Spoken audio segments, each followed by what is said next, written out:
Jet motion they go with here with Baldwin. And Baldwin breaks free. And the Bears sick 'em. Monterey Baldwin. Welcome to Sick'em 365 Radio. Big win tonight for the Bears. Craig Williams off to the races. To the pylon, that's a touchdown. Sick'em 365 Radio is presented by IdealMRI.com. High-quality MRIs for $497 or less. IdealMRI.com. Your health is important, so is your budget. Altmaier batted and intercepted. And it's Walcott bringing it back. Could he? Wire to wire, sick 'em Bears. How about it? The 3 o'clock hour is sponsored by Waco Custom Marketplace. Meats, sweets, Texas treats, and a cut above the rest. 425 Lake Air Drive, Waco. Well, play action. Heineke going deep downfield, and interception number 11 for Trayvon Diggs. Now here's David Smoak, Paul Catalina, and Craig Smoak. And here we go. Yet another week, and what is the last week of April 2022. This time next week, it will be early May and head into yet another month in 2022, and we have a lot to get to. I'd love to get this from you on the chat room or text line. Text line is 254-339-1122. Whatever your favorite college program is, or maybe even something else that you saw among other spring games. What to you was perhaps the most, impressive, or the story for you of the young, now a part of Baylor, transfers to Baylor? We'll have him today at 5, plus Ross Tucker on the NFL Draft at 3:45, David Hellman at 5:30. And also a pretty in-depth story involving Notre Dame AD Swarbrick, about the future of the NCAA and how things might separate even more, although the timeline, in his opinion, is still about a decade or so away. All right. Baylor baseball with some bad news today. Tyler Thomas, and of course Baylor baseball struggled, got embarrassed over the weekend at Austin. Tyler Thomas out for the rest of the year. He's been trying to gut through it. He's out. They shut him down. He's done. And yet another issue with Baylor baseball as we move forward. That's for yet another day. Paul and Craig Smoak to my left and right. Squirrel Williams, 4 quarterbacks, new names on defense making plays, young, skilled people at the wide receiver position, the tight ends with Sims and Dabney, the offensive line, of course, with everybody all but back except Xavier Newman-Johnson. What stood out to you, in your opinion, the storylines, and we'll get into some of them and also hear from Dave Aranda. I would say that, to me, the biggest thing that stands out is this team is going to be defined by its offensive and defensive line play, which it was pretty good.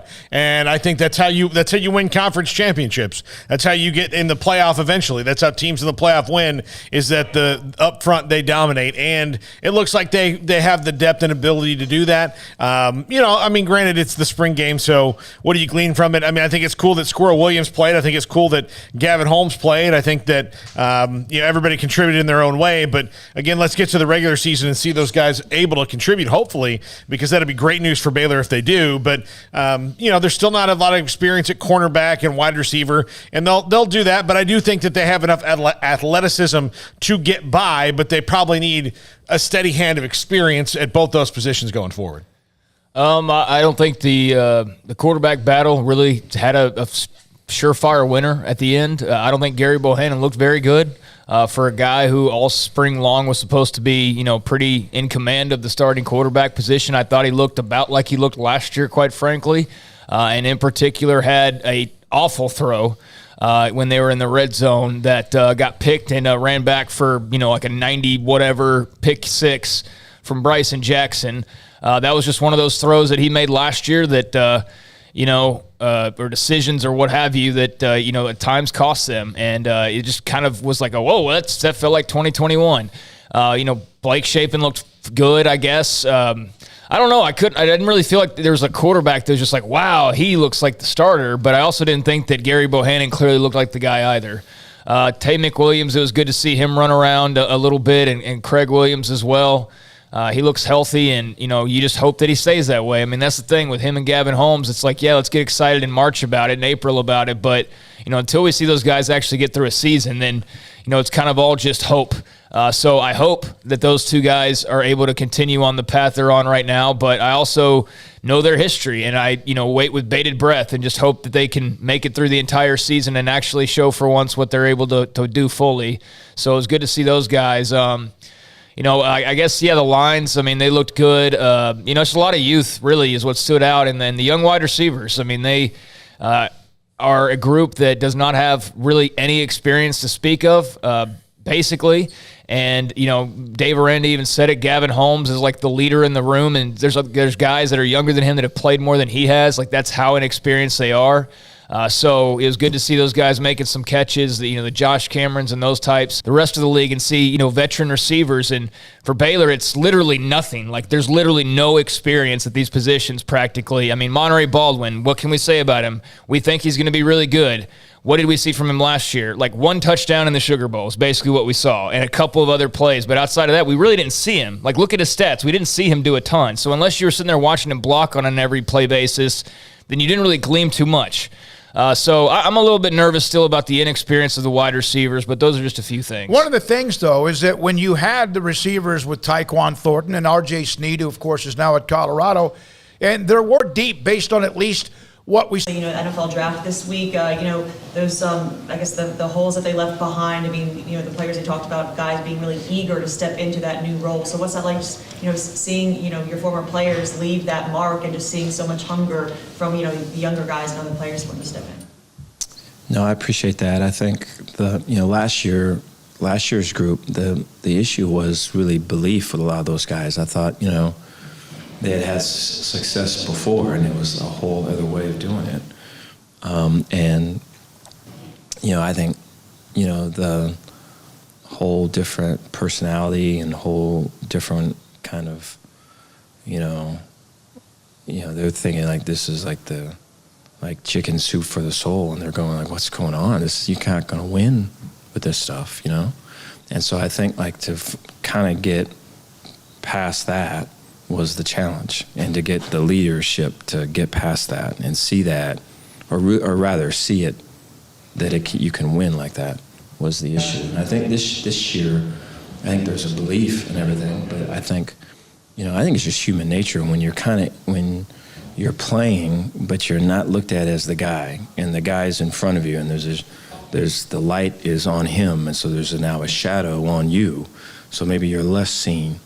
And we're winning, and you're having success, and you're having the all of this, but you're not kind of the face of it, and you don't have the accountability of it. I mean, that's pretty good, that can be. And so now to kind of get out of the shadow and get into the light where it's everything is you're accountable. I think that's human nature. I think that's just hard to do. And so I think, we'll have guys that say it and nod their head and want to be that guy, but to be that guy, that's still in progress for sure. He always can make things sound so much different than perhaps what the answers are. I agree with him that, you may want to play more. You may want more snaps. You may want to be somebody else. You may wish you were that person. And then all of a sudden it's time and the spotlight is on you, and it's a little bit different. Some guys accept it, relish in it, cherish it. And then some, of course, they can kind of buckle under, well, wait a minute. Now everybody's looking at me on every play as a corner, a wide receiver, or somewhere else as well. Squirrel Williams and Gavin Holmes, who Craig mentioned, by the way, the stories with those guys, they've been hurt throughout their careers. Gavin Holmes is, just had unbelievable bad luck. But bottom line is, the best availability, the best ability is availability, and they haven't been that way, to the point where you kind of get almost worn out with, is Squirrel going to play this week, or is Gavin Holmes back, or whatever. I did tweet or text Matt Holmes, Gavin's dad. I said it was so nice to see Gavin in the post-spring media session, and he goes, "You have no idea the story." Of course we do. We do have. Not through the family's part of it, but it's great to see those two men. But, yeah, can they get to the season and then also then produce once they get to that point? But there's no question. Dave Aranda even said Squirrel Williams is an electric player, on maybe the most electric player he has on offense. Now, there was one other note. He said he is the most electric guy on offense. That's what he said. Yeah. Okay. So, I think that's what I was saying, wasn't it? No, I'm just confirming that's what he said. He said he's the most electric guy on offense and one of the most electric guys on the team. And so, that's high praise. And again, it's all great, but I need to see him out there. Like, I need to see him actually in a game. I need to see him go through an entire game and be back the next week, and then go through that game and be back the next week. Because the last time we saw him, we saw him briefly a little, play here and there last year, just very sparingly. But the last time before that, we saw him running wild against Iowa State. Hadn't seen him at all. Here he comes, Iowa State. Doesn't even finish the game. So it's like, again, you get excited, but you just kind of hold your breath a little bit. But there was high praise for him. A team that ended up 2-7 had Iowa State, who was very highly ranked, on the ropes, in trouble. He was one of the reasons for that. And then again, as Craig mentioned, he could not finish the game. He also talked for the first time about LSU linebacker Josh White, who, of course, is coming to Baylor. It's been kind of like, is he eligible to talk? Can you talk about it? He brought it up in the press conference on Saturday, and talked about how this guy's a different player. He'll be added to the mix at some point once he gets on campus, but can't do anything until they start working out, of course, in August as well. I know that spring games are almost like NFL training camps, where quarterbacks and wide receivers are the ones that make the plays, because that's what we're looking at. We're not looking at all the meat and potatoes or whatever. I know that the two quarterbacks are Gary Bohannon and they're Blake Shapen, and that will work itself out. And then you also wonder about how Baylor's coaching staff handles that, because in this day and age where you don't like what you hear, you move. And then again, that deadline's coming up here on May the 1st. But let's just talk about maybe the next level of that. At least the quarterback room is not one deep. It's not four deep as far as four Gary Bohannons or four Blake Shapens are combined. But what did you think about Kyron Drones? And then also, again, young, still has a long way to go. And then here's this young whippersnapper walk-on kid that we see every once in a while that kind of always catches your attention in C.J. Rogers. I'll start with Kyron Drones. Is super gifted athletically. He had a long run that probably would have been a little shorter had it been a live action game, but it was still one of those really impressive things that he can do. And throwing the ball, I thought he was all right. It's not like they asked him to do a lot. Now, the walk-on CJ, he's got something to him. I don't know if he's going to play at this level or at Baylor, because that's three. Like right now, he's got three levels to climb. One of which is Kyron Drones, who I don't think he's ever going to play in front of. Another which is Blake Shapen, which I don't think he's ever going to play in front of. And Gary Bohannon could be another one. That's another one he'd have to play in front of, and I don't think they expect that from him.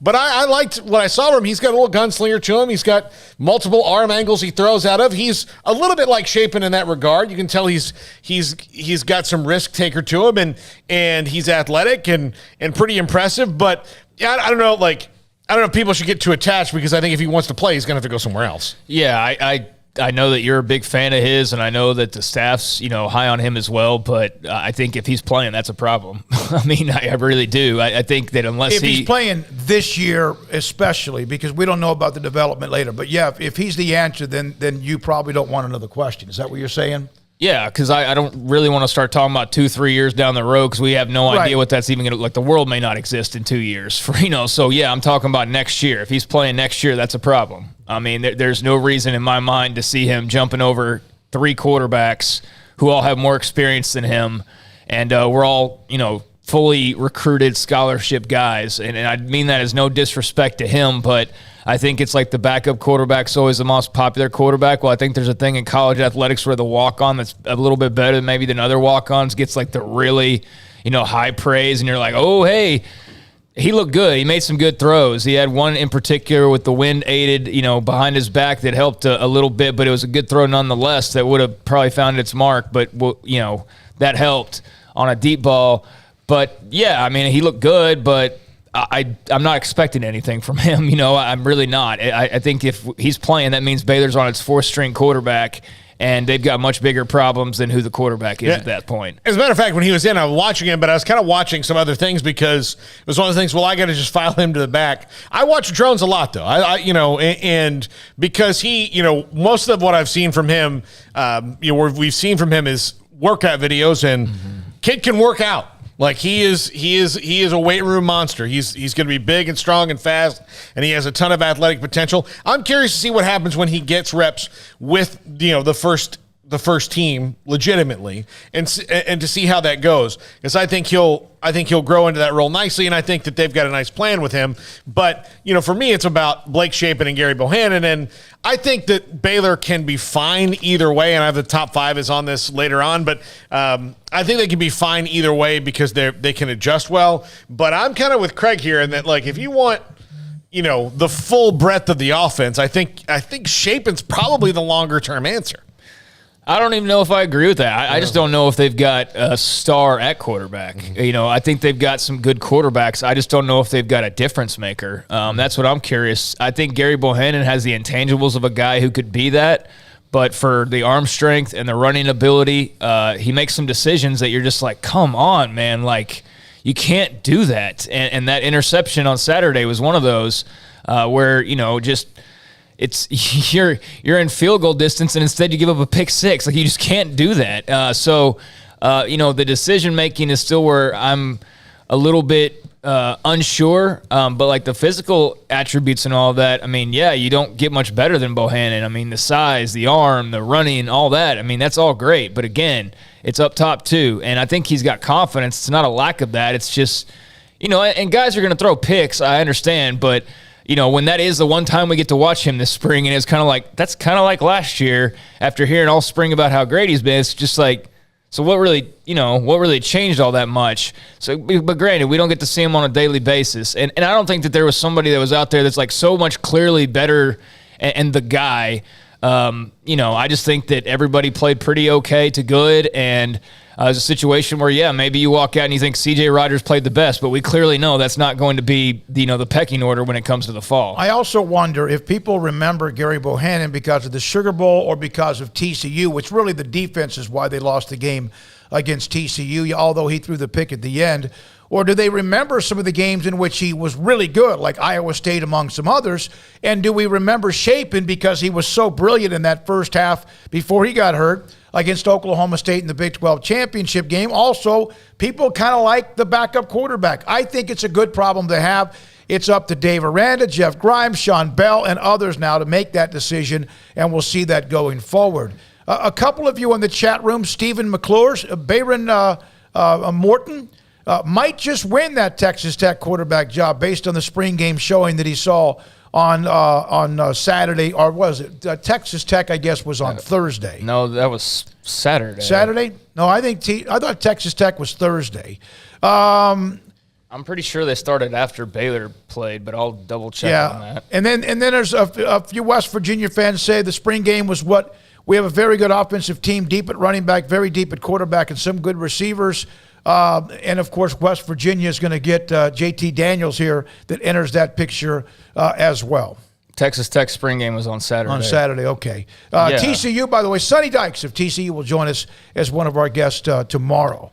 Also, I didn't get to see much of Baron Morton, who is their young quarterback that they're really high on. I didn't get to watch much of the Tech spring game. I know that they're pumped up about what's going on out there, but I didn't get to see much of him. I know that they're high on him though, so that seems like it's pretty wide open out there. I mean, I know they've got Donovan Smith and. There's other competitions going on and whatnot, but I don't think they have a sure thing. And if Morton was the guy, that wouldn't be all that surprising, I don't think. From Lee, Shapen is less durable. Baylor Barrow 3, but Gary Bohannon missed more games than he did last year. And that's a problem too. Like I agree. Like Shapen reminds me so much of Charlie Brewer. It's crazy, like just the size thing and the look and all of that.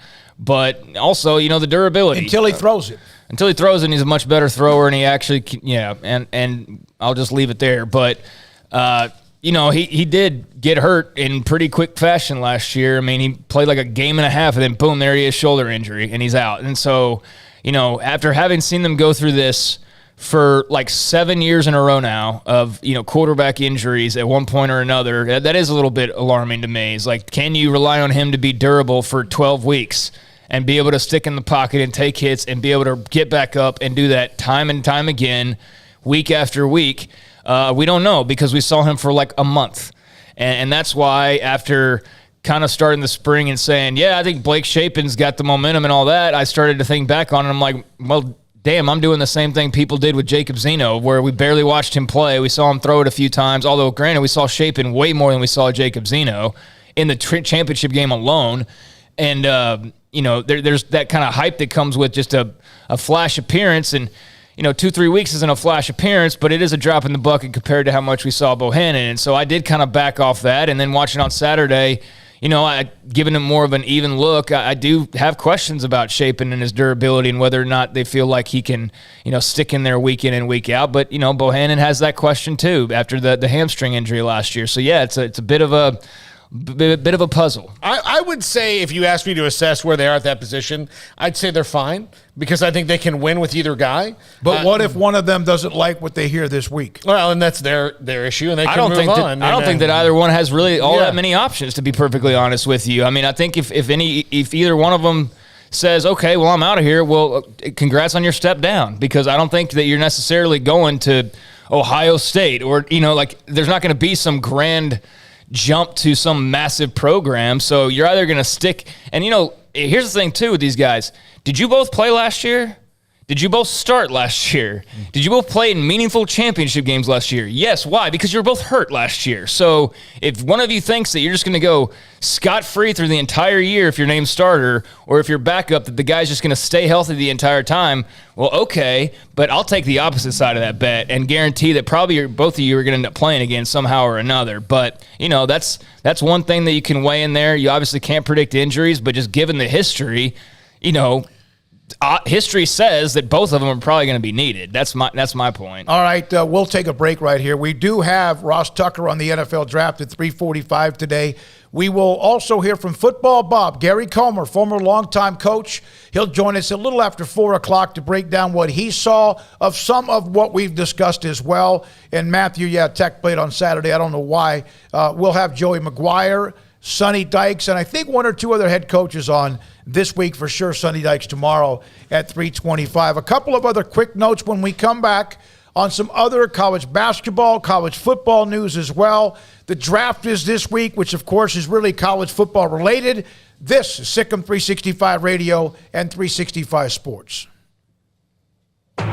At Allen Samuels, the new 2022 Wagoneer Series 2 and 3 has 2.9% for 72 months, plus $3,000 in bonus cash. All first responders get an extra $500 or take 0% for 72 months. Shop this incredible vehicle that gives you performance, style, perfect for your family, and reliability your family deserves. Today from Allen Samuels in Waco. Come shop their huge new car and truck inventory. Come by. Let's be friends. See dealer for details. All offers have credit requirements. Boots add protection. Good boots help you climb better and move forward faster. And when your son or daughter steps into the boots of a U.S. Army officer, they also learn how to lead. In these boots, they'll gain more confidence with expert training in one of more than 150 occupational specialties. In these boots, they'll stand a little taller and lead a team with diverse backgrounds and areas of expertise to successfully accomplish whatever challenge comes next. In these boots, they'll earn respect with valuable experience from day one that will give them solid footing for success into the future. Highly qualified candidates who earn a spot on our team can receive comprehensive health care coverage, college tuition assistance, and a bonus of up to $40,000. See all the things your son or daughter can achieve in our boots at GoArmy.com. U.S. Army Waco Recruiting Company, 254-598-8131 or 254-776-1543.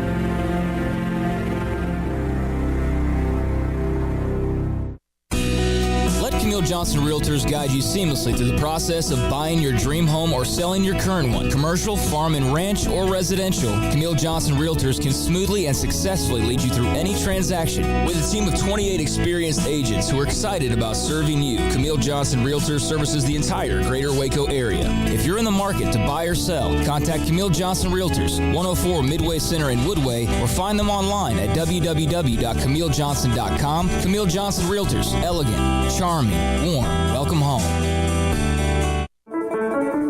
One size fits all. That may be all right for an adjustable belt or cheap sunglasses, but when it comes to your financial needs, no one wants a one-size-fits-all strategy. Cam Heathcott, your Edward Jones financial advisor, knows that his most important goals are yours. That's why he takes the time to understand your needs, knowing you. That's how Edward Jones makes sense of investing. Cam Heathcott, covering Conroe and Houston, 936-756-7717 or cam.heathcott@edwardjones.com. Edward Jones, member SIPC.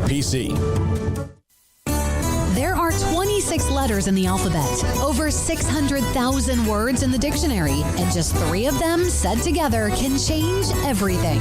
Let's order pizza. Those 3 words lead to dough made from scratch and 3 fresh signature cheeses that blanket golden crust in a heavenly melt on Marco's Pizza that'll blow your mind. So visit marcos.com to order and stop by Marco's Pizza in Belmead, China Spring, Woodway, and soon to open in Robinson. Marco's. Pizza lovers get it. At Ideal MRI, we feel blessed to be part of the Waco community. We're a small family business here in Central Texas. At times like this, the cost of healthcare has never been more important. And unfortunately, significant illnesses and injuries still occur. And that's why Ideal MRI is open and here to serve you through this difficult time. So if you need an MRI, ask your doctor about Ideal MRI. You can schedule online in minutes at idealmri.com or call 833-IDEAL-MRI.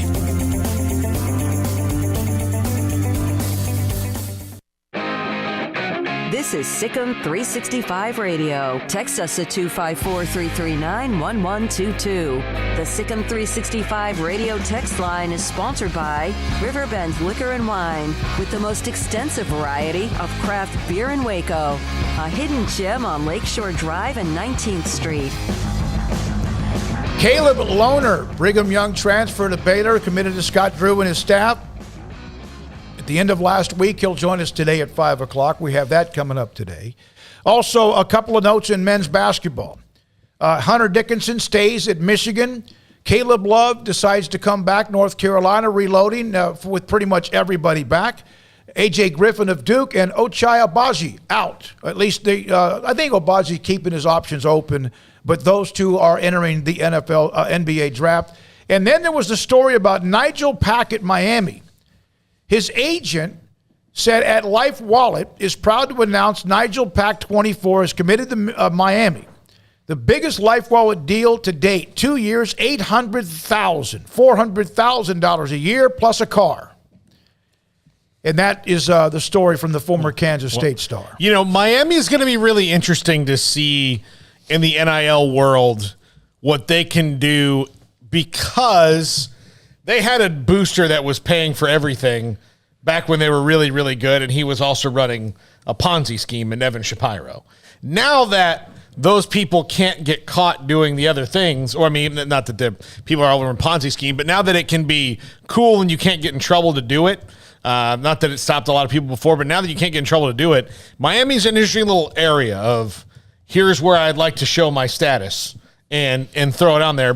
And that's when they've been good, is when people have been wanting to be around that program and see, look how cool I am. I'm around the Hurricanes. Who was Miami's best player last year? I don't know. I want to get back to Baylor's spring game here in a second and some of the responses on. Probably their quarterback, Tyler Van Dyke. I'm talking about basketball. Basketball? I wonder if there's some one or two players. Made a run last year, remember now. And you wonder if any of them are coming back, have any kind of NIL deals as well, because they're all of a sudden going, $400,000 a year. We made the tournament and went deep. Now, from the text line, the 770, Shapen is a better arm. More accurate, but biggest difference is his ability to check down much quicker than Bohannon. Bohannon often tucks and runs if his primary isn't open. There was somebody else in the chat room today that mentioned they wish that Gary would do less of double clutching when there's the throw to make. I was going to say, it seems like he holds onto the ball for a really long time, actually, is what my impression is. And I think that's the opposite of what's being said there. Yeah. You're talking about Shapen. I thought you said Bohannon. No, Shapen has better arm strength and more accurate. The biggest difference in his ability is to check down much quicker than Bohannon. Bohannon often tucks and runs if his primary isn't open. So, no, that's exactly what I was saying. No, he doesn't. I mean, I feel like he holds on to the ball for quite a long time and looks, and then he takes off running. I feel like the argument's been that he doesn't run quickly enough, or am I just making that up in my head? I agree with you. I think he doesn't, like, there's times last year we'd be in the press box and you're kind of like, go now. Run. Go now if you're going to do it. And then a 12-yard run becomes a 3-yard run. Yes. Because he waited that split second too long because he's holding the ball. And you can appreciate a patient passer, but there is such a thing as being too patient. I think that's Gary's thing, is he's just too patient. You know what, though? There's also something, do you want a guy as well? And we don't know what the staff is going to decide. And was Shapen good enough throughout spring, especially near the end, and in that game to perhaps make that even more of a competition in August? But there's something about a quarterback that also will stay in the pocket and keep looking and even take a hit when he's delivering the ball. And there are some that like that. Now, you would think, though, Dave Aranda, as a defensive guy, would want somebody who is much more conservative than somebody who wings it. But, I mean, they won with both of them. They did, but not because of those guys necessarily. I mean, I went back and looked at every game this year. There are some games you can say, yeah, the quarterback directly contributed. But do you know how they won 99.9% of their games? Defense and running game. That's how they won 99.9% of their games. I went back and was looking over every single game, and you can, even the great performances from the quarterbacks, you can pick those apart and go, wow, that really wasn't as great as I thought it was, quite frankly. Like, name a game last year where a quarterback just went off. Well, I don't have the stats in front of me, but I'm think of one. I'm going to it wasn't Texas, it wasn't Oklahoma. How about Iowa State? How did Gary throw the ball again? I'm going to look up that game against Iowa State. You like the first half. You won't like the second half. Okay. The only game I can think of was West Virginia. That was the only one where Bohannon or any of the quarterbacks, for that matter, just went in there and just dazzled. And then you could say the first half against Oklahoma State. You could say maybe the first half against OU. But, like, as far as, like, went out there and look, I realize. You're talking about Shapen against Oklahoma I'm talking about any quarterback. Okay. I'm talking about any quarterback. Name a game where they just went off. And you maybe say Bohannon in the West Virginia game, and then an entire game, not a half. So Oklahoma's out. Oklahoma State's out. It really is just West Virginia in my mind. Oklahoma State, maybe the second game also Shapen was hurt.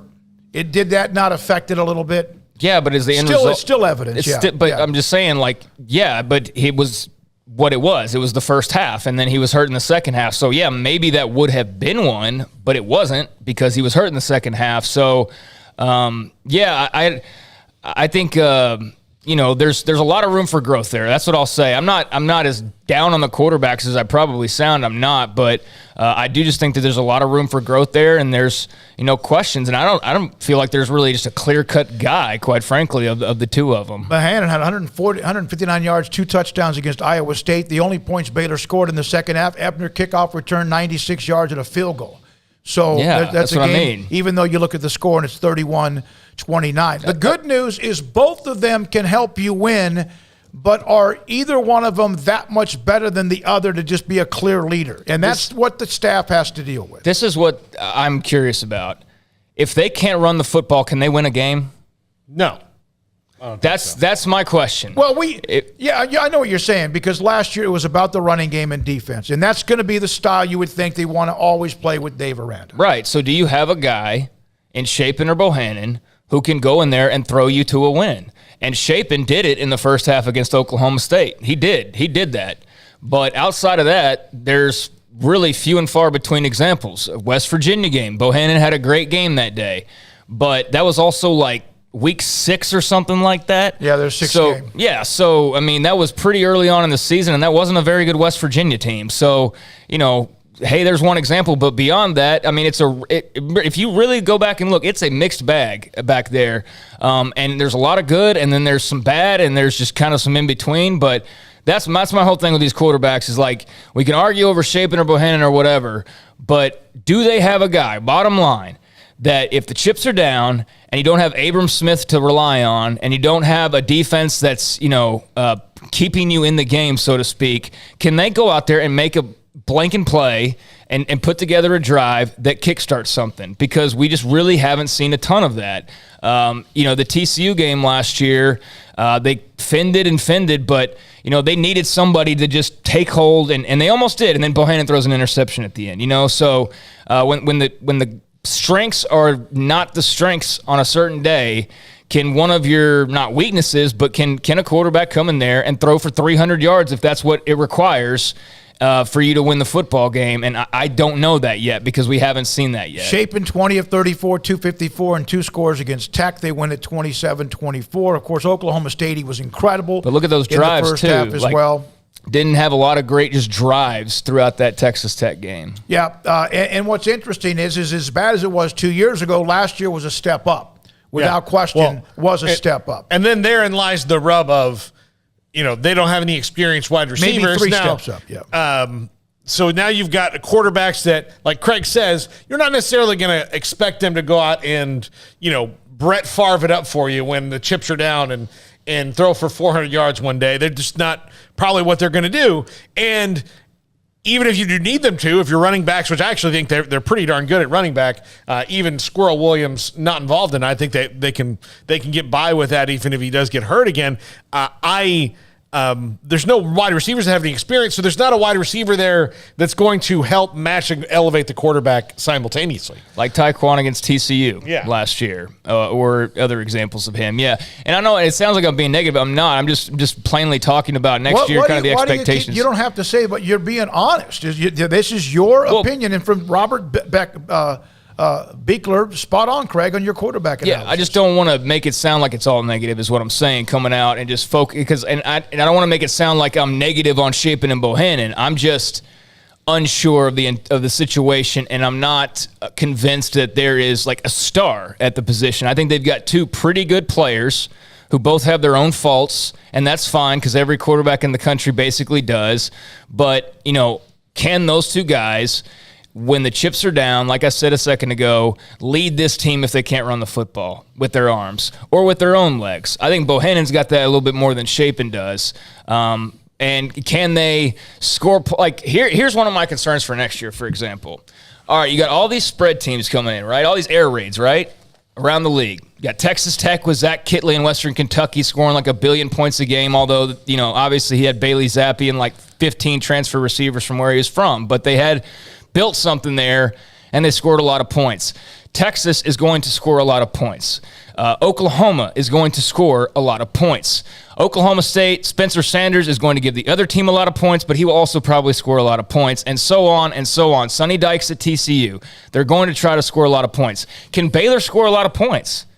Like, if they get into some of, I know their defense is going to help prevent some of that, but if it's a TCU situation where maybe the cornerbacks and safeties are getting absolutely roasted, do they have a quarterback that can go match score for score with a team that's scoring a lot? Well, you hope that doesn't have to happen, but it's going to, because it's like a team that has great pitching and defense is going to get into some 10-8 slugfest. Exactly, and that's my question. That's where I have my biggest question is not if these guys can lead, not if they can throw it or run it.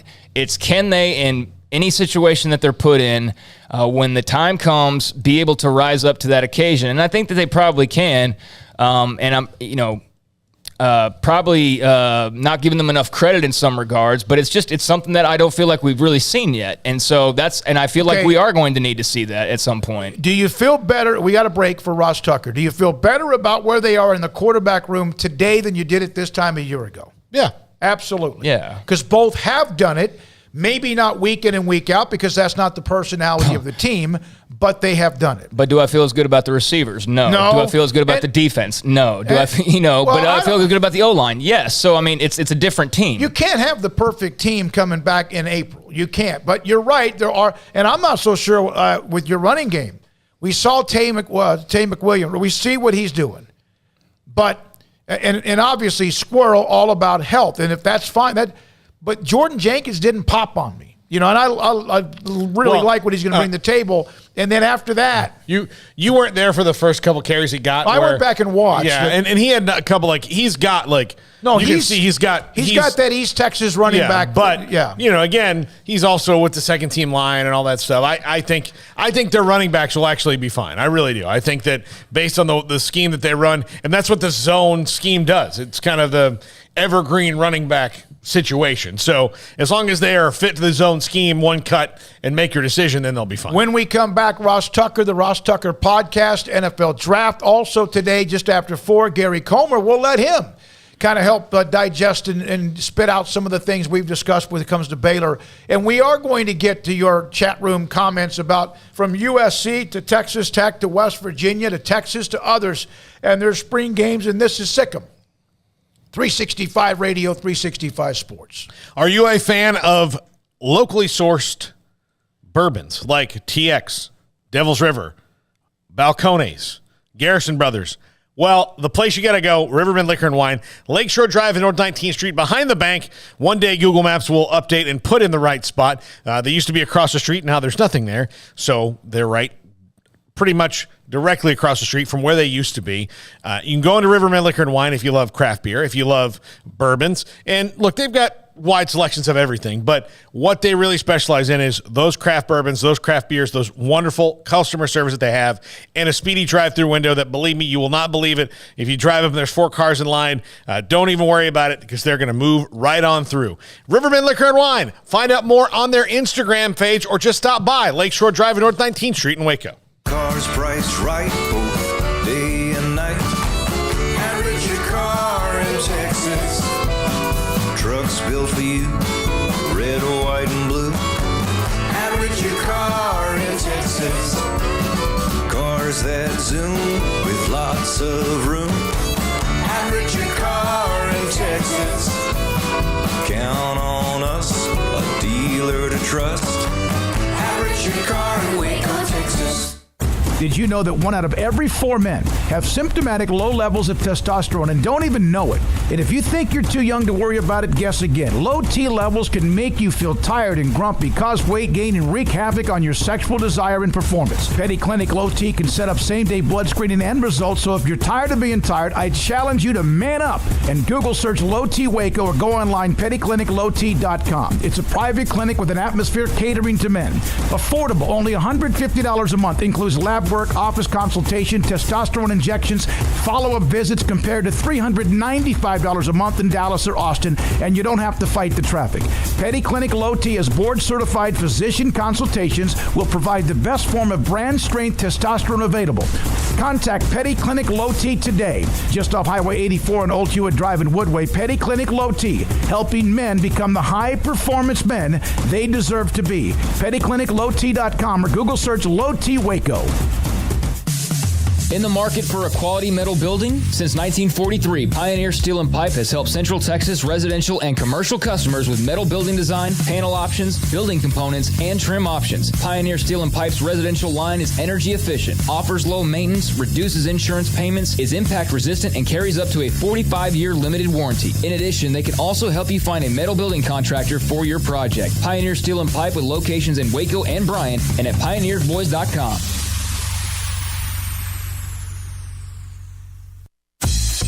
Baylor Scott & White, Southwest Sports Medicine and Orthopedics, the team physicians for Baylor Athletics, diagnosing and treating all sports-related injuries, including concussions. These specialists also provide orthopedic services for athletes and non-athletes alike, whether it's knee or shoulder pain, hand or wrist injury, orthopedic spine care, and even an arthritis and total joint clinic. Trust the doctors Baylor Athletics trusts. Baylor Scott & White, Southwest Sports Medicine and Orthopedics wants to get you back in the game. It's plain and simple. Waco Custom Marketplace is the one-stop shop for what you need for tailgating, from charcoal, cold beer, and wine. And, of course, customize your order with brisket, tri-tip, sausage, wings, smoked pork tenderloin, country-style or pork spare ribs, marinated beef and chicken fajita meat, ground beef and chili, meat, hot dogs, and burgers, buns, seasoning, sauces, chips. There's fresh baked bread and kolaches every day, breakfast sausage links. And you can also customize your favorite cut of steaks from Select, Choice, or Prime, bacon wrap fillets, ribeyes, New York strip, sirloin, T-bone, and porterhouse. Full service butcher shop includes pork, poultry, beef, chicken, and seafood, serving Waco restaurants and families since 1940. Your one-stop shop for beef, pork, poultry, and seafood needs. Waco Custom Marketplace, 425 Lake Air Drive, or WacoCustomMarketplace.com.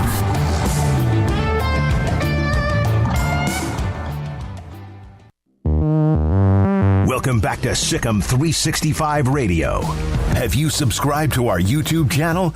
Search 365 Sports on YouTube. Former NFL player, Ross Tucker podcast, Odyssey Sports, and much more joins us. Sikkim 365 Radio and 365 Sports. Ross, thank you very much for your time. Crazy week, fun week. What was it like for you the week of the draft? Oh, man, such a great question. It was, I was the total opposite of everybody we talk about typically during this week. So I was such a bottom of the barrel prospect that before the draft, my agent told me he thought there was a 50-50 chance that I would even get signed. So people don't even realize there's a total other part of this, right? I knew I had no prayer of getting drafted. I just wanted a chance. I really just wanted, especially coming from a small school like Princeton, I just wanted a chance to go up against a guy from Baylor or A&M or the Texas Longhorns and just see how good they were. So I don't know why, but I sat there and watched the whole draft. By the way, I only ever got called twice during the draft. Both times, it was the Bengals. And this is 2001. The Bengals had not had a winning season at that point in over a decade. They were the worst of the worst. Whoever you think the worst of the worst is, they're not, maybe the Jags, still not as bad as the Bengals were thought of in 2001. But I'm telling you guys, when they called my phone in the first round, I answered that call and I said, I'm ready to be a Bengal. Let's do it. Oh, I love it. I love it. Well, so when Washington did call you, were you like, oh my gosh, really? What was that like? So, what's interesting about it is it was all my agent. So here's the thing that's crazy, okay? My agent told me the longer it takes for me to hear from him after the draft, the worse a sign that is. Okay, so then I sit there for about an hour after the draft. This is when it was a 2-day draft, Saturday and Sunday. I'm sitting there for an hour, and I still haven't heard from him. Meanwhile, all of my roommates, who were my college teammates, they're all at the eating club, which is kind of like a sorority and a fraternity combined into one. and they're having a cookout, and they're drinking beers, and you guys got to understand, okay? I made a conscious decision to try to play in the NFL. It was not like a foregone conclusion. Because I was such a bottom-of-the-barrel prospect, I really had to decide whether or not I wanted to even try it. And I knew that it meant, not really partying at all.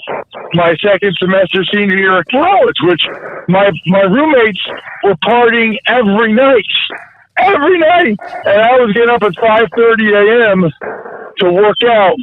So I had to eat something. So I walk out to the eating club. Guys, I got like a hot dog or a burger. I couldn't eat it. I couldn't even look at my buddies. I mean, I thought I had just wasted 5 months of my life. I thought I had just blown the whole second semester of my senior year. Finally, I went back. I couldn't take it anymore. So I went back to the dorm room. As I'm walking up the steps, I hear my phone ring. This is like before cell phones. I got a cell phone like a month later, 2001. I start running up the stairs, and I answer the phone, and it's my agent. And he says, "Where were you?" I said, "Well, I was hungry, and you told me the longer it took after the draft, the worse sign it was. So I figured I wasn't getting signed." He said, "Well, you are the newest member of the Washington, at the time, Redskins." And just talking with you guys right now, I get chills because it went from, picture the emotions, okay? Everybody listening or watching or whatever, picture the emotions of going in with uncertainty, which is not something that people like in life, and then being at the lowest low. It didn't happen. My dream in life did not come true. I just wasted all this time. And then the exact opposite happens. I'm getting signed. I'm getting my chance to play in the NFL. I immediately sprinted back out to the eating club. I walked to the back, in the back where all my buddies are, all the girls in their sundresses or whatever, and I just point to the sky and say, "Washington." And they went nuts. All my buddies came over. It was like 5 or 6 of us just jumping up and down because they were so happy for me. And, nobody, it was especially rare back then for an Ivy League guy to get a chance in the NFL. So they were all kind of living vicariously through me. Honestly, it's a top 20, maybe even top 10 memory in my life. I appreciate you asking. Well, Ross, there's going to be a lot of memories like that for guys this weekend, a lot of great stories like that, and that was definitely a great story. I saw your latest retweet, that report from Tony Pauline on the Jaguars and what they're debating with that number 1 overall pick, whether it's Aiden Hutchinson or whether they go in a different direction. With Trayvon Walker out of Georgia, it looks like Balky and Khan are kind of split on that, if that report is accurate. What are your thoughts on the Jaguars there at number 1 and this dilemma in front of them? Well, look, we all have these decisions to make in life, right? And I think you can make the same decision when you're talking about the offensive linemen, Evan Neal and Ike Ekwonu. Aiden Hutchinson, I think, is a triple. I think he's going to be a really good player in the NFL. I think Trayvon Walker is either a double or a home run. So I guess you kind of got to ask yourself what you're willing to do. Do you want to take the solid triple? You're on third base. You're essentially scoring if anything happens, sacks fly, whatever. Or do you want to swing for the fences with the guy who's got more physical ability? And let me take that back. I think Trayvon Walker's a single or a home run. So do you want to swing for the fences and know that if you don't knock it out of the park, it's only a single, or do you want to take the triple? Because that's really where they're at. I think they believe Trayvon Walker has more ability, but there's a chance that he never realizes that physical ability that he has. So and Ross, you can correct me if I'm wrong here. That is dangerous because you can't do that with the first pick. You can't have a single. Doesn't the first overall pick need to be like an 8 to 10 year Pro Bowl player? No matter what, you can't afford a single, can you? Well, it's funny that you say that, because that, I believe, is the mindset of the owner, because the owner is going to be there regardless, and he just wants a good player that they can have for a while and build around.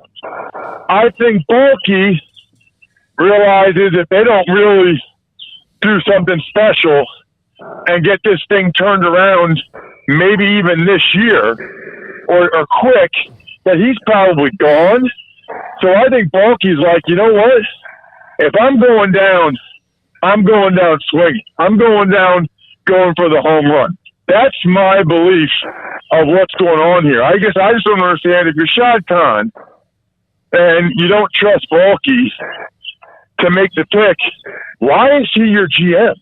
Like, I mean, if they pick Hutchinson and that report's accurate, then you may as well just fire Balky. Because what point does he even serve if the owner just overruled him? And by the way, I've had a lot of conversations with guys over the years. It's a real thing. Owners overrule guys all the time. I mean, it happens. Well, look, speaking of one of those owners that could overrule things, but lately has let his staff do the drafting, Jerry Jones. They're at 24, the Cowboys. What do they need to get done early in the draft to make the 12 wins last year not meaningless? Well, it's really interesting, isn't it? Because you look at them and you think, well, they're certainly not better than they were last year, right? I mean, no more Amari Cooper. No more Randy Gregory. They're not a better team than they were last year. And I think that there's a lot of positions they could go. I mean, I wouldn't be shocked if they went O-line and tried to get an interior offensive lineman and fortify the guys up front, especially with Zach Martin and Tyron Smith not getting any younger. I wouldn't be shocked if they took a receiver. You know, now that they see what the receiver market's like, they know what happened with Amari Cooper. CeeDee Lamb's going to want a new contract after next year. Depending on who's there, maybe they take a receiver, or maybe they do take, you know, an edge guy on defense so they can continue to use Micah Parsons in that hybrid role and not have to have him rush off the edge as much. It's really interesting because they definitely have a bunch of spots where they could take somebody. Ross, it has been a very turbulent road so far in the NFL for Matt Rule and the Carolina Panthers. We obviously got to see him up close and personal here in Waco for 3 years and are fans of him, but it has been rocky, and part of that has been the quarterback spot. I saw where, you know, apparently Mayfield in Carolina doesn't look like it's going to happen. So, two-part question, just your thoughts on Matt Rule and this season and its importance and what you think Carolina can do to kind of change the tide. And what do you think ends up happening with Baker Mayfield when all is said and done? Well, I do think the Panthers take a quarterback. And I think that quarterback I think it's more likely it's Kenny Pickett. Now, here's the thing. Who's really making the decisions there in Carolina? Because Matt Rule's on the hot seat.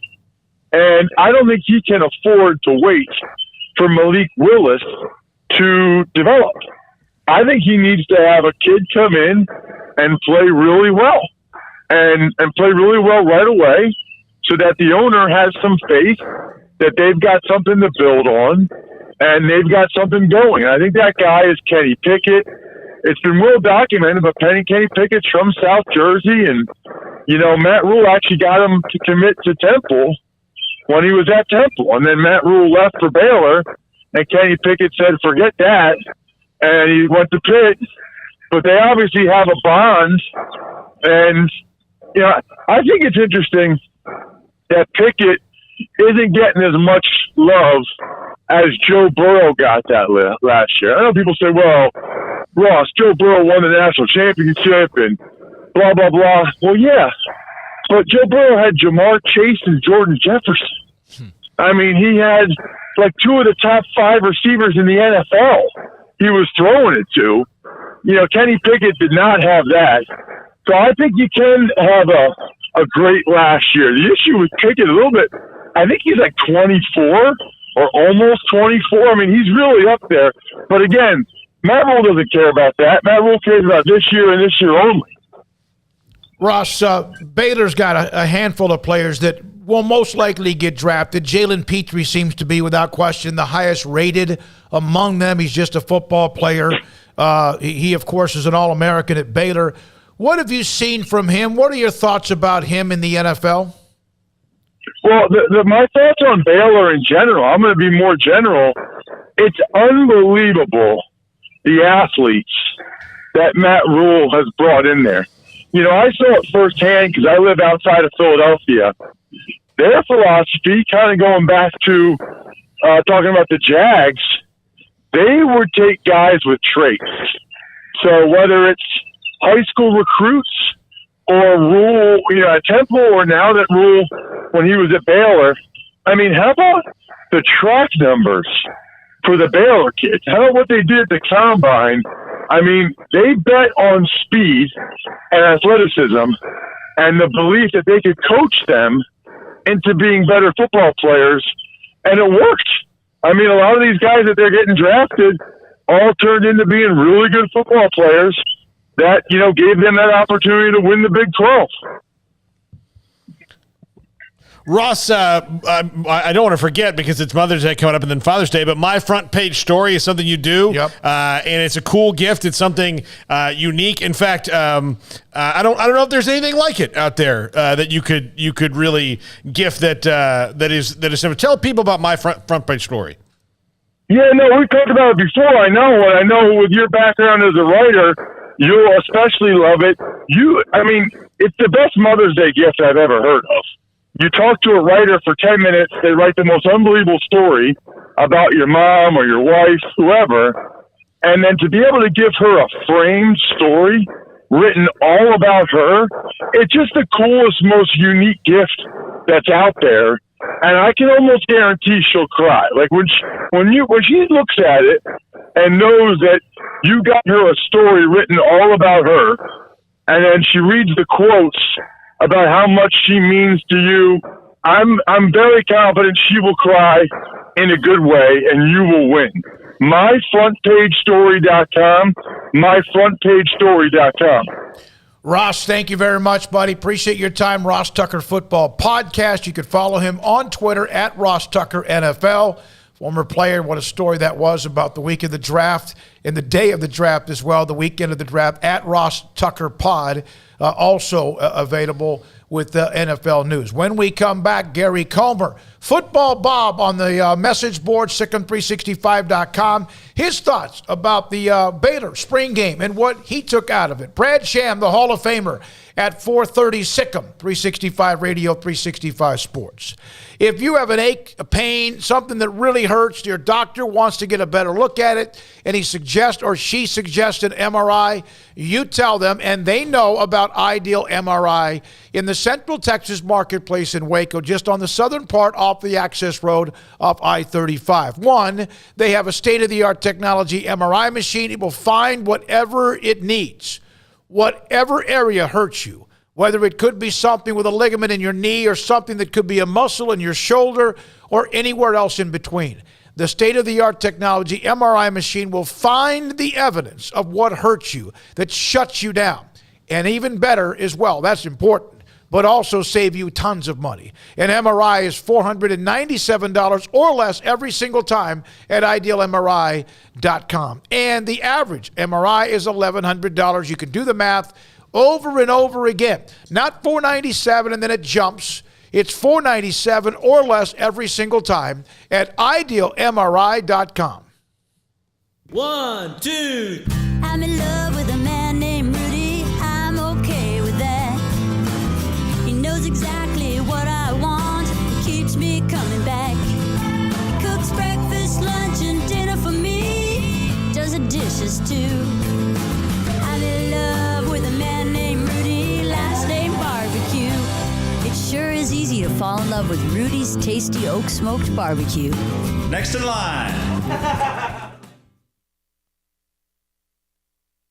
From the first workout to the last practice, sports is an incredible challenge.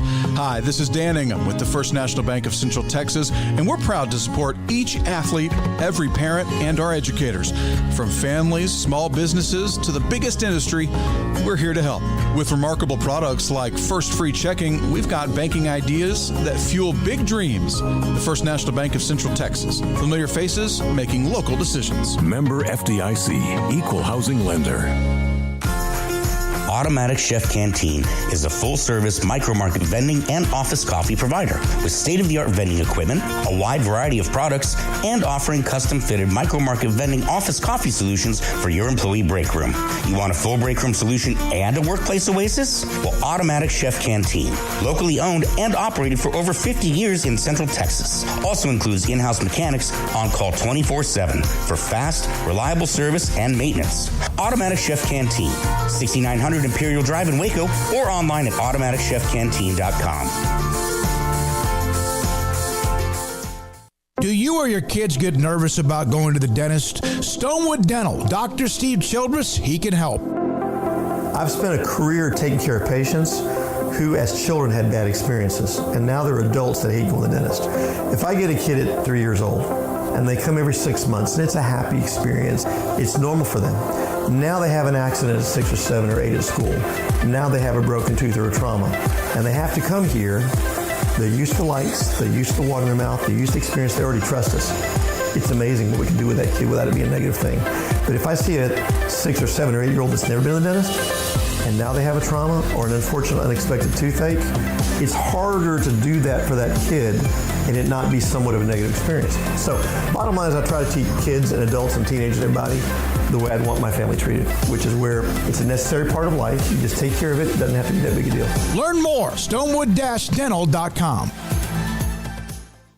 When we moved to Texas, we were like fish out of water. We didn't know anyone in our neighborhood until our Texas Farm Bureau insurance agent came to the house. She was so helpful and reassuring, a friendly face with that Texan hospitality I'd heard about. When we purchased a Texas Farm Bureau insurance policy, we knew we were making the right choice. We knew our family would be protected. Stop by and see our agents at one of our 3 McLennan County locations. Coverage and discounts are subject to qualifications and policy terms and may vary by situation. Baylor University is where lights shine bright. So, let there be light. Let there be roommates and teammates, scholarship and championships. Let there be fresh starts and new traditions, fast friendships and lasting impacts. Let there be laughter. Let there be joy. Let there be light. Baylor University, where lights shine bright.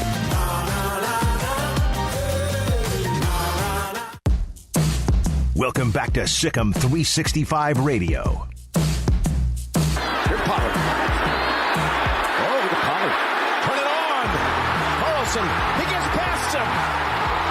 Look at Pollard taking it for the touchdown. The 4 o'clock hour is sponsored by Boozer's Jewelers, the wedding ring store, specializing in custom jewelry and repair, all in-house. Now, here's David Smoak, Paul Catalina, and Craig Smoak. There are many people that, under the umbrella of Sikkim365.com or Sikkim365 Radio, that analyze whatever sports that we discuss in football. We have some, Craig did his, Paul's done his, I've done mine, we've done the segment. Football Bob, Gary Comer joins us. Football Bob on the website, also on Twitter as well, joins us to kind of look back at the Baylor spring game as well. And Gary, we could only, again, it is just a spring game, and you don't always have quite a bit to look at. But one of the things that stood out to me, and I get it's a spring game, was there was some big play potential from some names that we have not seen or really heard about, or at least we knew they were on the roster. Was that something that's kind of rare? Because in recent years, we really didn't see that with Baylor. Well, in the skill positions, there's been quite a bit of turnover for Baylor. And I think some of the young men that have been sitting behind those guys that are going to the NFL this year really did a good job. Monterey Baldwin, I thought, just jumped on the video. he was terrific. His speed just ran by people. Gavin Holmes was very, very solid, and we were glad to see Gavin come back. Javon Gibson and Trent Bonner, Josh Cameron, all those receivers that I had real big questions about, those guys were great. And then, of course, you talk about Craig Williams, the squirrel, and he was terrific. He was a lot of fun to watch, and we knew Tay-Mac Williams was going to be good, but he really showed that he's going to be a solid back for Baylor this year. I want to go back to Josh Cameron a second. You know, he's a walk-on redshirt freshman. Certainly looks the part.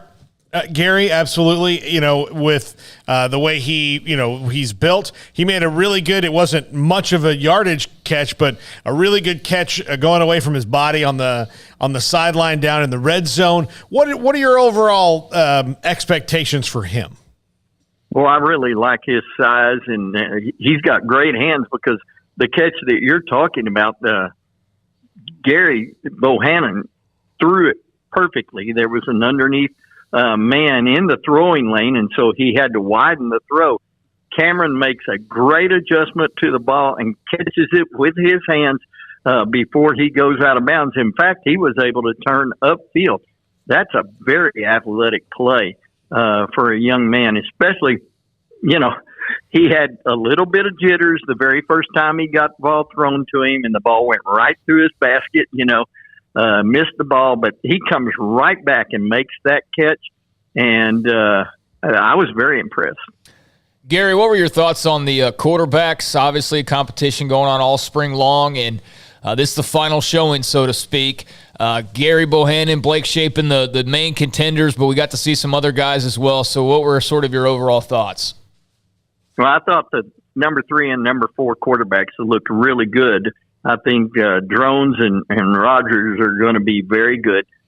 And I am a Gary Bohannon guy just because he brings versatility to the offense instead of just being where he drop back passer. I think, there's a lot more versatility.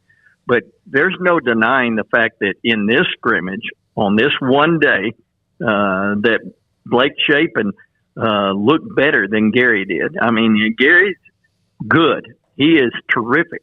But Blake Shapen showed the kind of 17 for 17 type performance that we saw against, Oklahoma State. It was very impressive what he did.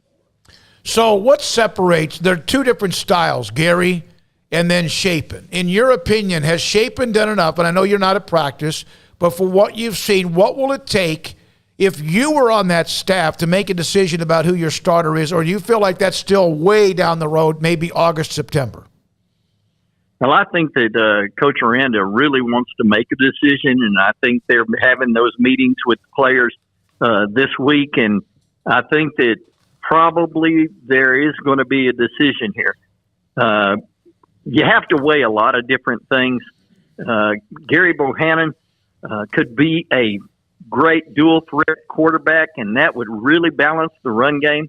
Last year, that was probably more important than it is this year. Last year, the offensive line still was an unknown quantity, and so you really wanted a little bit of diversity in your run game to help them. This year, those guys can block a wide zone play and make it go against one of the best defensive fronts in the nation in the Baylor Bears. So you might not need that diversity quite as much, but I still think it's going to help against, the very toughest teams they have to play. On the other hand, I can't say that it's not a good idea to go with Shapen just because the young man is a pass completer, and he is so much better than Gary is about getting the ball out on time. Now, when he's in there, Coach Grimes basically calls mostly drop back passes, and it's mostly inside the hash mark where he's throwing. And so I don't know if that might not be eventually something that people can figure out how to defend. And so Shapen needs to diversify his ability. He's got to throw to the wide routes, and he's got to be more consistent on the deep ball. He threw a couple of good deep balls Saturday, but he has not shown that he is consistent on the deep ball over his career so far. Gary, it looked to me like this team is, as it should be, very much built on the fronts, that they have depth on both fronts and that they can do a lot of things there. Given that on the offense, not that it doesn't matter, but do you feel like they'd be at least okay either way, that they could run the offense they had last year and be fine, but that still puts more on the defense in an ever-changing Big 12 that's opening back up to more and more air raid concepts? Yeah, I think that they can be very consistent with this offense. I think that Coach Grimes is going to bring in a few new ideas that he wasn't able to get to last year. It's going to make the offense a little bit more diverse.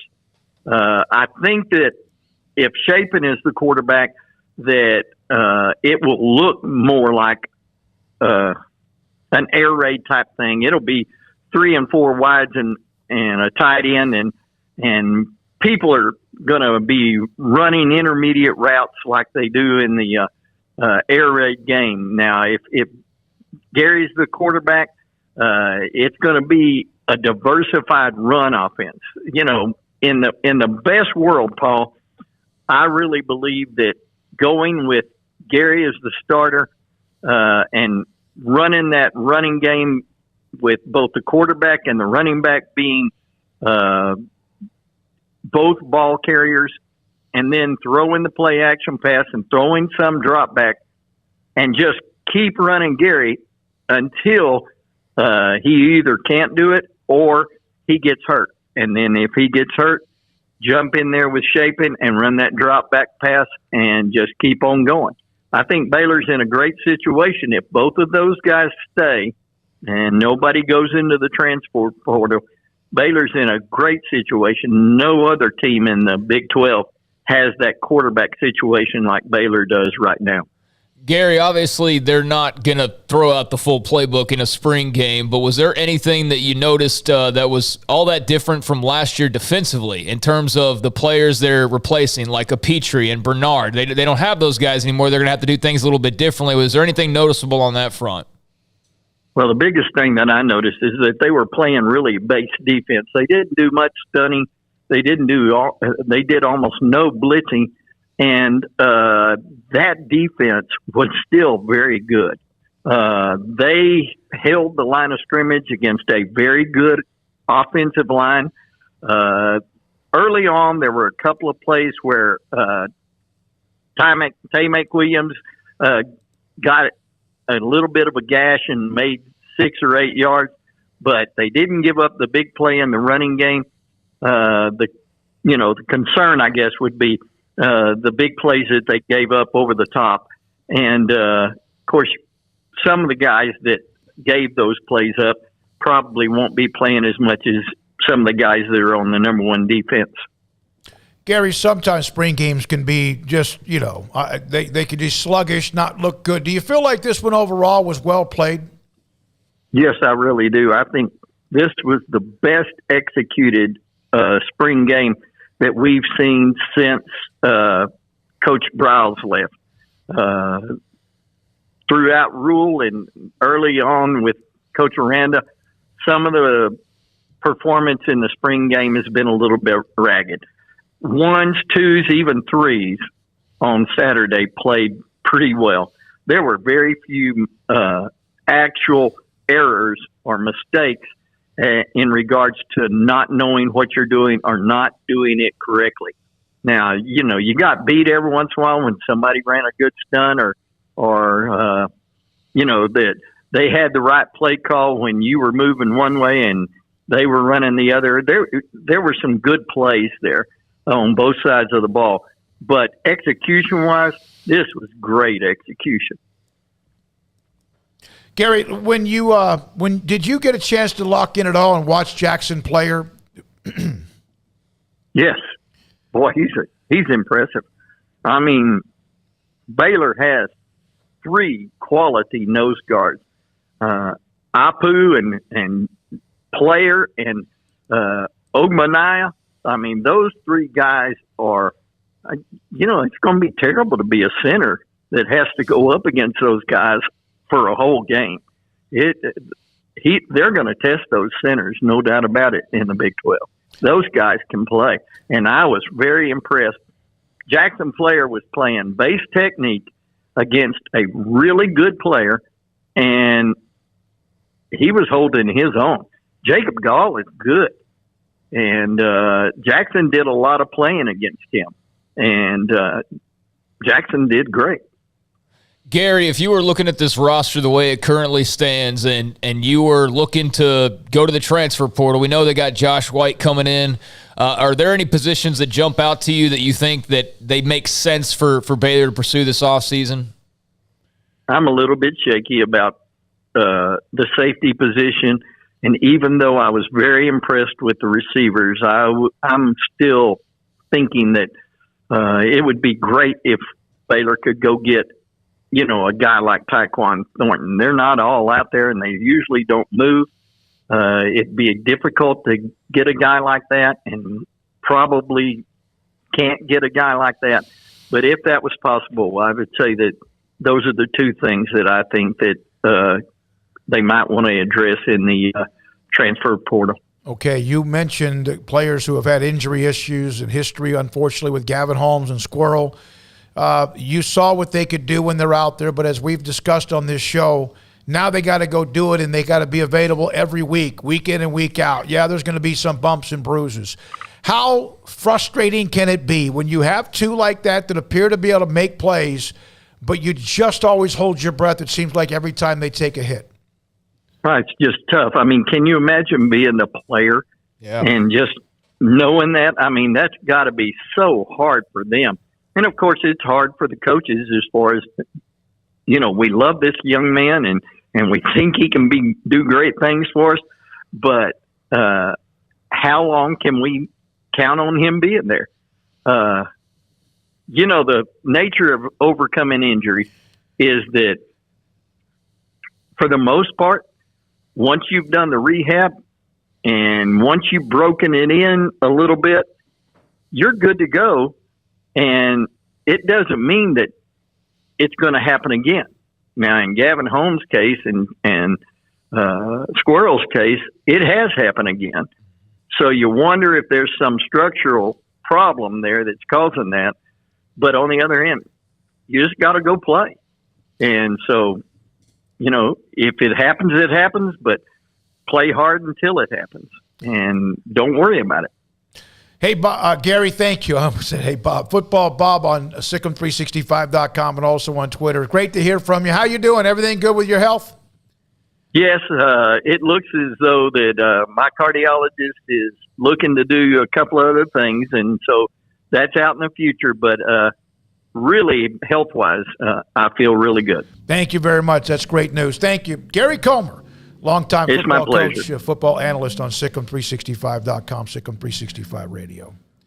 When we come back, he's a Hall of Famer, voice of the Cowboys. He's been around a long time. May 21st here in Waco at the Texas Sports Hall of Fame, they're going to induct 8 names into the media section of the Texas Sports Hall of Fame. We had last week, where every week we have John McClain. He's in. This week we'll have Brad Sham and Shireen Williams. Brad Sham, voice of the Cowboys, next on Sikkim 365 Radio and 365 Sports. Alan Samuels, Dodge Chrysler Jeep Ram Fiat. Come by, let's be friends. Loop 340 and east of 84 in Waco. Right now, the 2022 Ram 1500 Lone Star Quad Cab.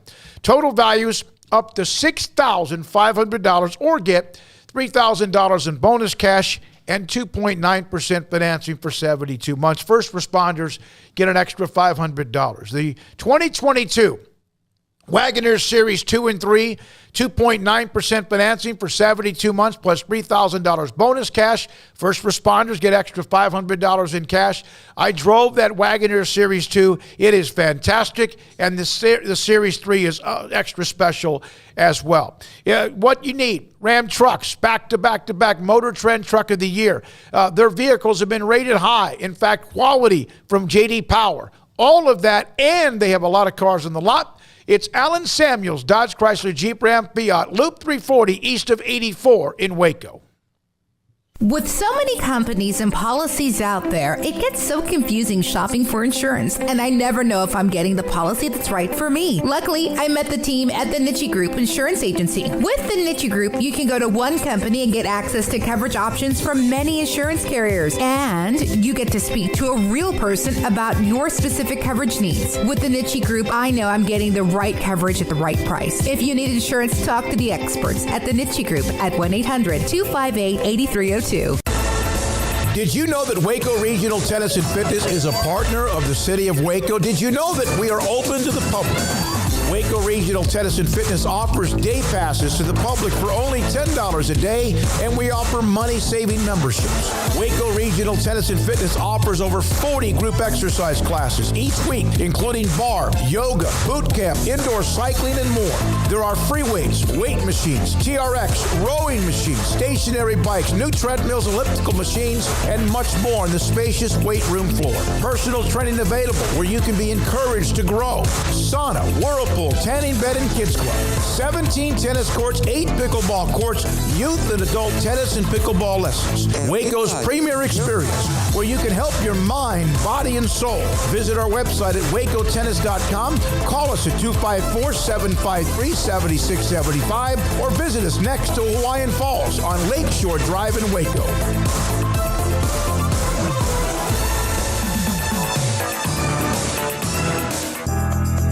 Riverbend Liquor and Wine, Lakeshore Drive, North 19th Street, right behind the bank, is a hidden gem in Waco. If you're a fan of bourbon, especially local Texas bourbons, that's where you gotta go. Balcones, TX, Devil's River, whatever it is, they've got it. Riverbend Liquor and Wine, plus the best selection of craft beers in Waco, seasonally churned out throughout the year, whether it's spring, summer, fall, or winter. Riverbend Liquor and Wine, best selection of craft beers, a speedy drive-through window, and excellent customer service. Find out more on Instagram or just go by and see them. Lakeshore Drive at North 19th Street behind the bank.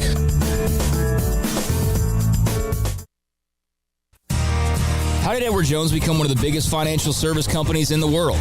By not acting that way. Financial strategies, one-on-one advice, it's a big difference. And that's why Brad Wilson, your Edward Jones financial advisor, makes sense of investing. Experience the difference for yourself. Brad Wilson, 250 Sharon Drive in Woodway, 254-776-4337. Edward Jones, member SIPC.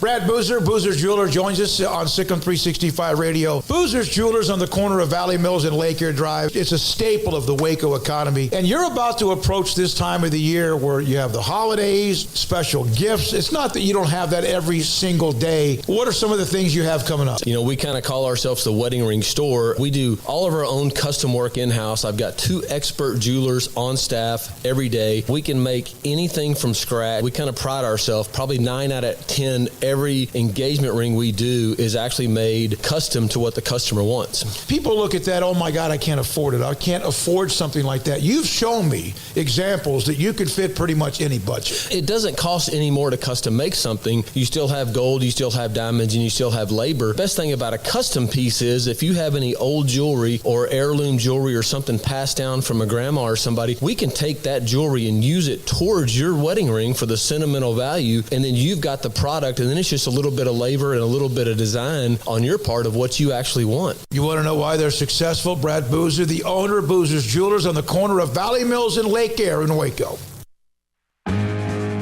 Welcome back to Sikkim 365 Radio.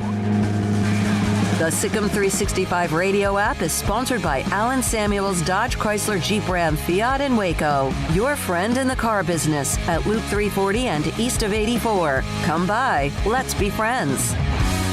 May 21st, Texas Sports Hall of Fame will induct the second wave into the Media Hall of Fame. And Brad Sham, voice of the Cowboys, joins us. Sikkim 365 Radio and 365 Sports. And Brad, I'm going to say this up front. You were adamant that there should never be a second wave, that the ones that are in now, the greatness of the first media, and eventually you lost that battle, didn't you? Well, I don't know that I would that I was saying never, Smokey, but I was adamant and have been that the quality, this is a two-sided coin. One side is my belief that those of us who are in our business, we're not the story. The story is the people we cover. The other side of the coin is, I think, fair to apply to the first class, which was what, in 06? Is that right? I think so, yes. Yeah, so when you look at those people, when you look at Dave Campbell, and you look at Jack Dale and Frank Fallon, you look at Vern Lundquist and Dan Jenkins and Blackie Sherrod and Mickey Herskowitz, then I think it is fair to say of those people, they and Kern Tips, I was pretty adamant in including Kern Tips in the first class. I think it's fair to say that those people materially enhanced people's enjoyment of sports, of being sports fans. So I think then that it's fair to say that some recognition of those folks is reasonable for a hall like ours. And as you know, you and I both have spent a number of years invested in supporting and working for and volunteering for the hall. So it's nothing I take capriciously. And so I don't know that I was adamant that there should never, ever be another one, because I understand the why, but I was adamant that it shouldn't be a regular thing, because it needs to be really special. And as soon as you find people who measure up to Vern Lundquist and Blackie Sherrod and Dave Campbell, then we can talk about it. And to the extent that I was able to delay it for as long as I was, or had, I don't say that I did that by myself, but I was vocal about it, then I don't have any apologies for that. I think that's good. And I know that I have a difference of opinion with the administration of the hall and some of the board, some of my fellow board members, because I'm on that board of trustees. I know I have a difference of opinion about how often we ought to do it, but I don't think it ought to happen anytime soon. Well, Brad, you're very deserving, and I know that you are a very humble person, but you enhance the enjoyment of every Cowboys game that we get to listen to, and so you fit into that category. You're the voice of America's team, Brad. I know that you can humble it away, but we're all huge fans of you, and so much so that most people listen to the game on mute because they want to listen to you. Well, you're nice to say that, Paul. I think that my stance would be, I know that when we did that first class, Smokey, you may have been in the room, and the most recalcitrant heel dragger was Dave Campbell, God rest his soul. And he said, "This is, I shouldn't be here. This is not about us. Don't put me in this group." And I remember saying at a selection committee meeting, "Mr. Campbell, everyone in this room respects and admires you, and on this matter, you have no say." And so we put him in. And so I understand what you're saying. I'm just more comfortable saying, if you want to apply that standard to Eric Nadel and to John McClain and Shireen Williams and Randy Galloway, and certainly to Bill Mercer and Frank Gleber, then I'm more comfortable with that. Brad, draft this week. Cowboys, obviously with some important picks to make. Just first off, what are your thoughts on kind of where they stand post-free agency as they get ready to add some new faces to the club? Well, I don't think they're a better football team on paper than they were when the season ended, but that doesn't mean they can't. I always tell the story about what Jimmy Johnson said to me in his office after the 92 season when they were still in Plan B and you had to protect people. and there wasn't anybody there but the two of us. And he said, I'm thinking about not protecting Daryl Johnston and Mark Stepnoski and Ken Norton. I said, hold on. If you do that, if you put those people out there and lose them, how are you going to be better than you were last year? And he said, I don't have to be better than I was last year. I just got to be better than everybody else is next year. So, and there's some wisdom to that. So, I don't think they're on paper as good a team as they were last year. And I think that they're going to have to be better because I think the rest of the division will be better.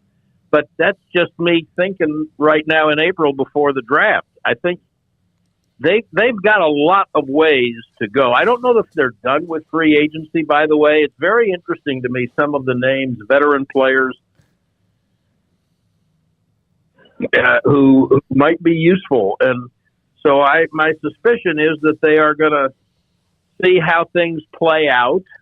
It sounds like everyone I talk to indicates that the price of moving up some, I'm not talking about to the top 5, but to the middle of the round, is not as steep as it has been in some years. And so it's entirely possible that they could see either an offensive or defensive lineman or maybe a wide receiver who they really like and see as a bargain and be willing to move up to the middle of the first round to get him. And I think that just kind of depends on a lot of things, like there are very few givens in this draft. That you can't even get consensus on who the first pick is. You certainly can't get consensus about how many quarterbacks will go above them and where.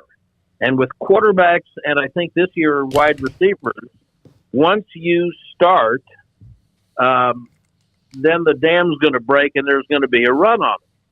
So they're not looking for a quarterback, but they might be looking for a wide receiver. Now, there might be enough wide receiver. This is another thing that I think that you have to do when you're looking at the draft is, and I think this applied one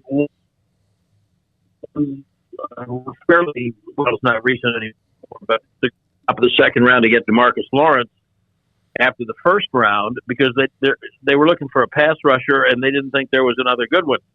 So if you're sitting there looking for an offensive lineman who can play inside or out, and you're looking for a wide receiver, and if you think that you've got a better chance of getting a good I'm going to make this up, but it's an example. If you think you got a better chance of getting a good wide receiver on Friday than you do of getting a good offensive lineman, then you go ahead and take the offensive lineman and see what kind of business you can do in the second and third day of the draft. But I think they've got enough holes.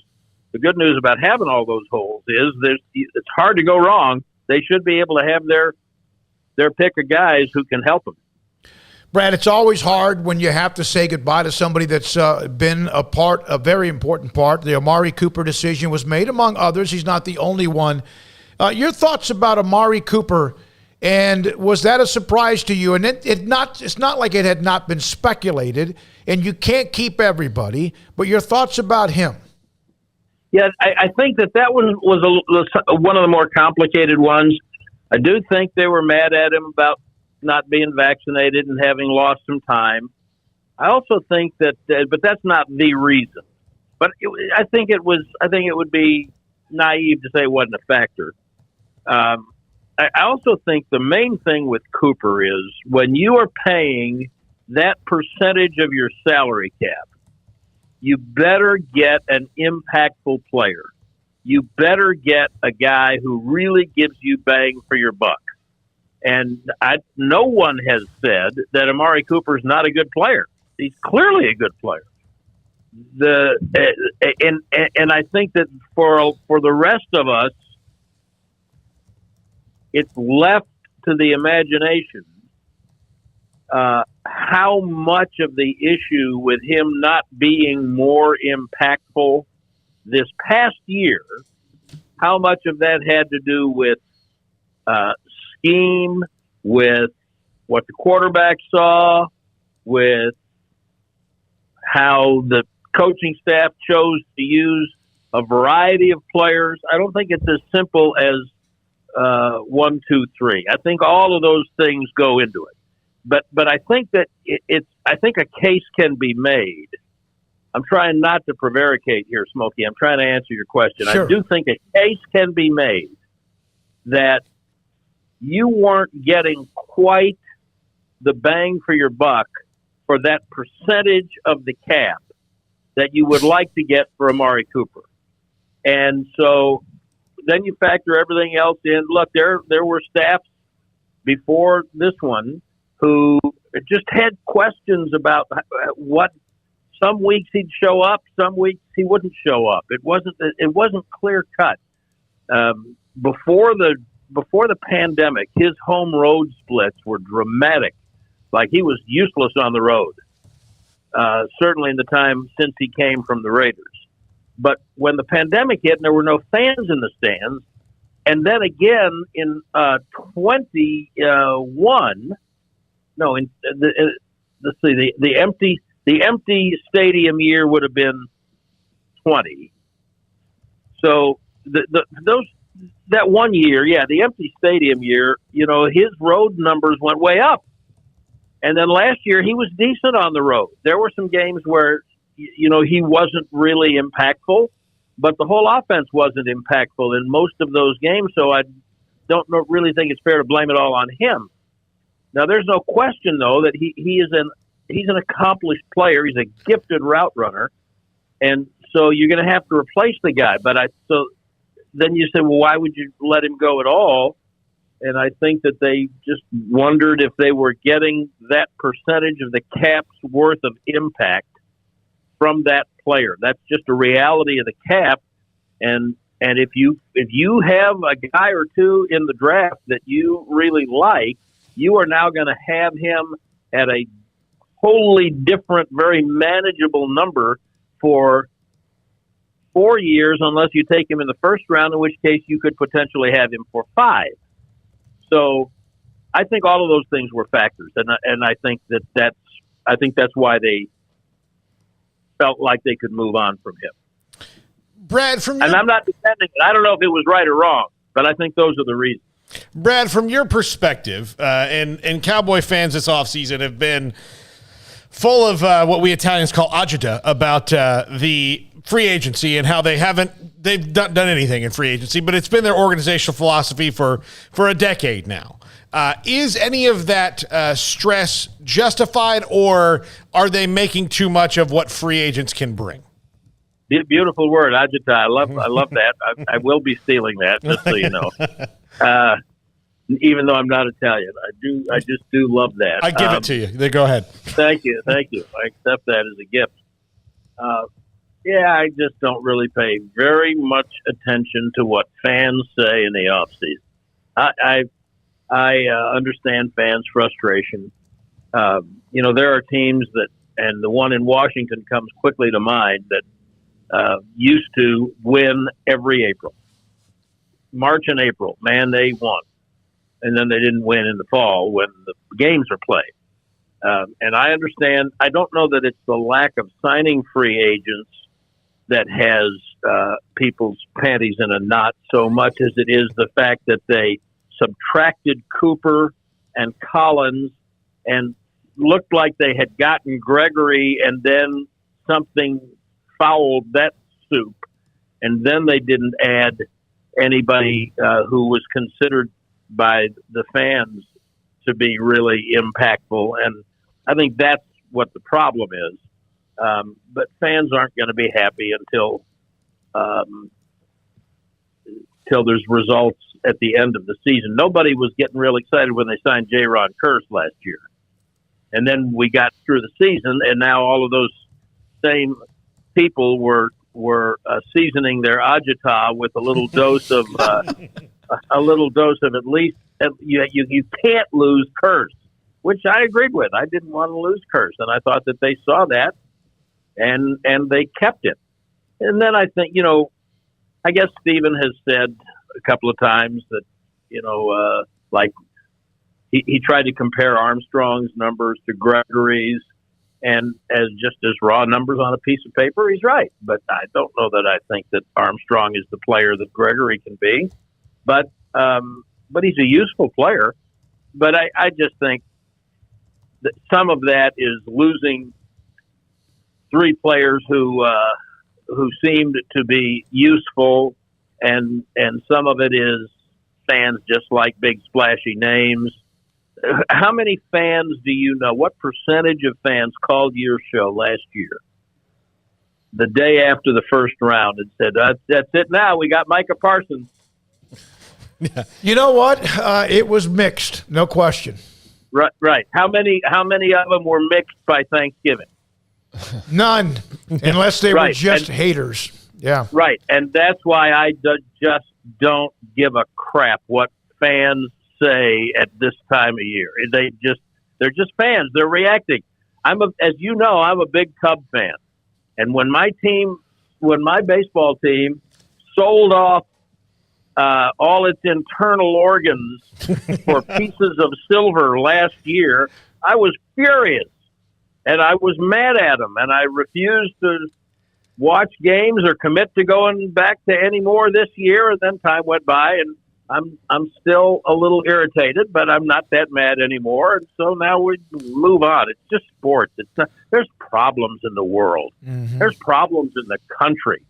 Why? Let's not waste bile on composition of a football team. Just enjoy it. I know what happened. Have an opinion. That's fine. Be mad at them sometimes. Be sad when they lose.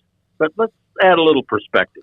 I know what happened with the Cubs, Brad. Why you're not so mad that Suzuki is pretty darn fun to watch.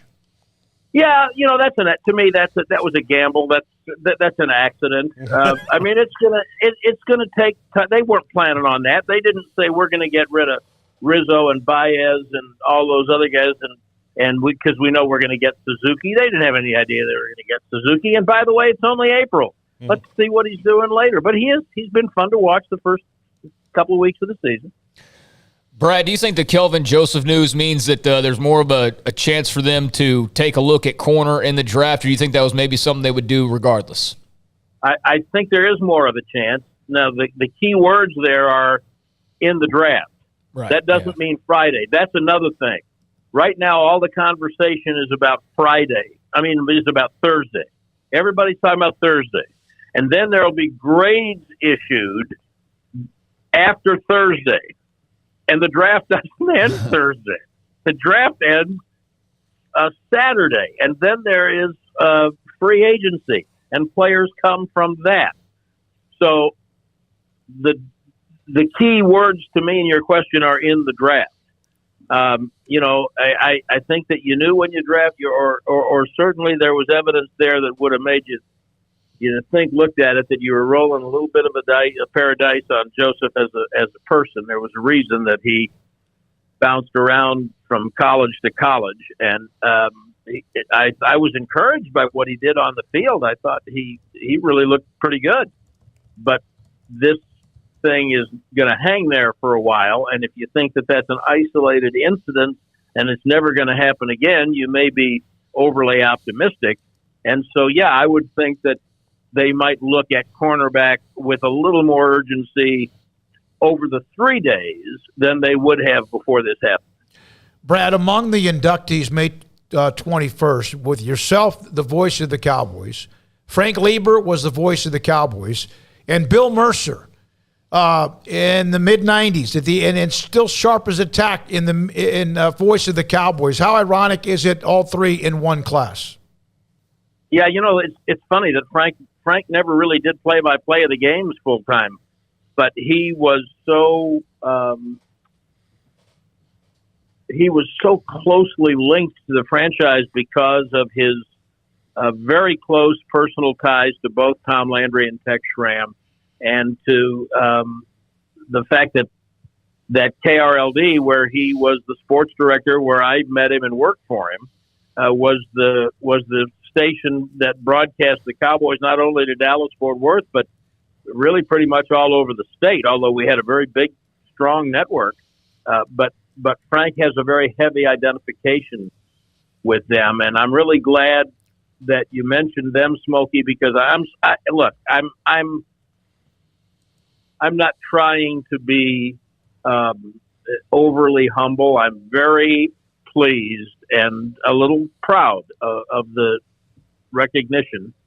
And it's nothing that any of us ever get into the business to try to do. It's not a goal, but the recognition that Frank Gleber and Bill Mercer are going to get, they're going to have their pictures up on the wall there with all of that other class from 2006 forever. And there's too many people already, because Frank died in 1985, I believe, at the age of 51. And that was way too early. Had a heart attack. And there's already a generation of people who don't understand how great he was and what an impact he had on sports fans in the state. And in Bill's case, he, as you well know, he taught a lot of guys who people listen to all the time and have for generations, but he's now in his 90s, and thank God that he is still healthy and sharp. But it's long past time that people understood Bill Mercer was not just the play-by-play voice of the Cowboys in the early 60s. He was also the first radio play-by-play voice of the Rangers. And people can chuckle. I don't mean you guys, but people can chuckle. But his impact on sports fans as the voice of wrestling from the Sportatorium in Dallas-Fort Worth for decades, yes, was significant. And the contributions that he made teaching at what was then North Texas State and training a lot of guys who have been doing, including Craig Way and a lot of others, Dave Barnett, a whole bunch of really, really top-notch broadcasters. If anybody belongs getting that recognition, to me, it's Bill Mercer. And the fact that we are going to be able to recognize Frank and Bill is something that I feel especially pleased with. Brad, love the Sportatorium reference. Love that. I do want to ask you just kind of a general NFL question. This offseason, we've seen Carson Wentz go to Washington, Russell Wilson to Denver, Deshaun Watson now in Cleveland. You got Mariota in Atlanta, Matt Ryan to the Colts. What have you made of the carousel of quarterback chairs switching up on the deck around the league? Yeah, don't forget Matt Ryan leaving Atlanta. Yeah. There's a lot of it. You know, one of the things that I think that says, and it's not true so much in Ryan's case, but if you throw in Jared Goff last year, you know, the way that people evaluate quarterbacks has changed. Evaluate them and bring them along. I'm old enough to remember, and maybe David is, the days when if you were a rookie quarterback, you just weren't getting in a game. No. I mean, you can forget about 40 points up or down. You weren't getting in. And you probably weren't going to play for about 3 years. But there at that time, there was no, you're a free agent after 4 or 5 years. The team owned your rights. And then that changed. Mariota's a guy who, what was he, the second pick? Yeah. And so, and maybe some people think that he is a bust, but I'm not sure. I'm not. But I also think that one thing that has always been true is that when the first, because of the nature of the position, when the first quarterback gets drafted, you'll see it, I think, Thursday, when the first one goes, then everybody starts to panic who thinks they ever might need one. And I think that there have been drafts. There was another year, and I can't remember all the ones who were in it, but I think of guys, and I don't mean to demean them, but I think of guys like Christian Ponder and even Ryan Tannehill, who's turned himself into having just a tremendous career. But there's a whole bunch of guys who were first-round picks, and they were overdrafted. It's not their fault. They were overvalued, and partly because someone takes one, and then other people who might need one in the next couple of years say, "Oh man, I got to go get one now."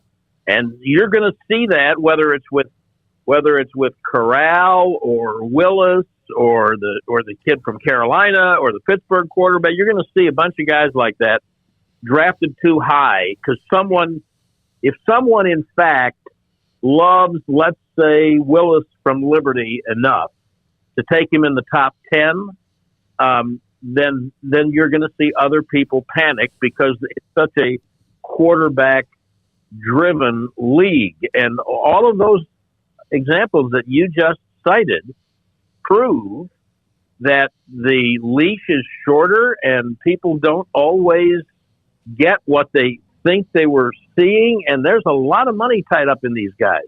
You really got to be careful.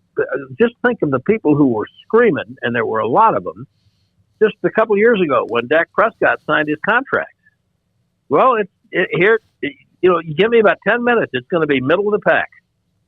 And that's what happens with those quarterbacks. So I think that's why when you get one that you believe in, and as Dallas does with Prescott, then you go ahead and pay him and you keep him and you build around him. You'd hope that examples like Goff and Wentz and some of the other guys that have moved,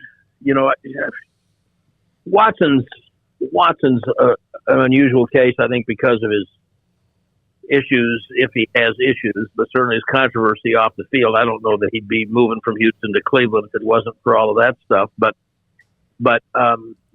people overreact around quarterbacks, and those overreactions, when they're wrong, they have a ripple effect. And if you're lucky, you get a guy who you can compete with, and then you don't have to be impacted by all that on draft day. And the reason that people overreact, just look at the history of the Cowboys. Between, they had Danny White after Staubach, and all the rules were different then. But then from White to Aikman was quite a stretch, and from Aikman to Romo was quite a stretch. They just lucked into Romo, and they lucked into Prescott. And you don't want to be bad enough to get Aikman the way they got Aikman. So that's why people take those chances. But with a salary cap and roster limitations, it's not as easy as it looks. Brad, great to have you, man. Appreciate it. Great to hear from you again, and look forward to May 21st. Can't wait for that night at the Texas Sports Hall of Fame. Congratulations. We'll see you soon.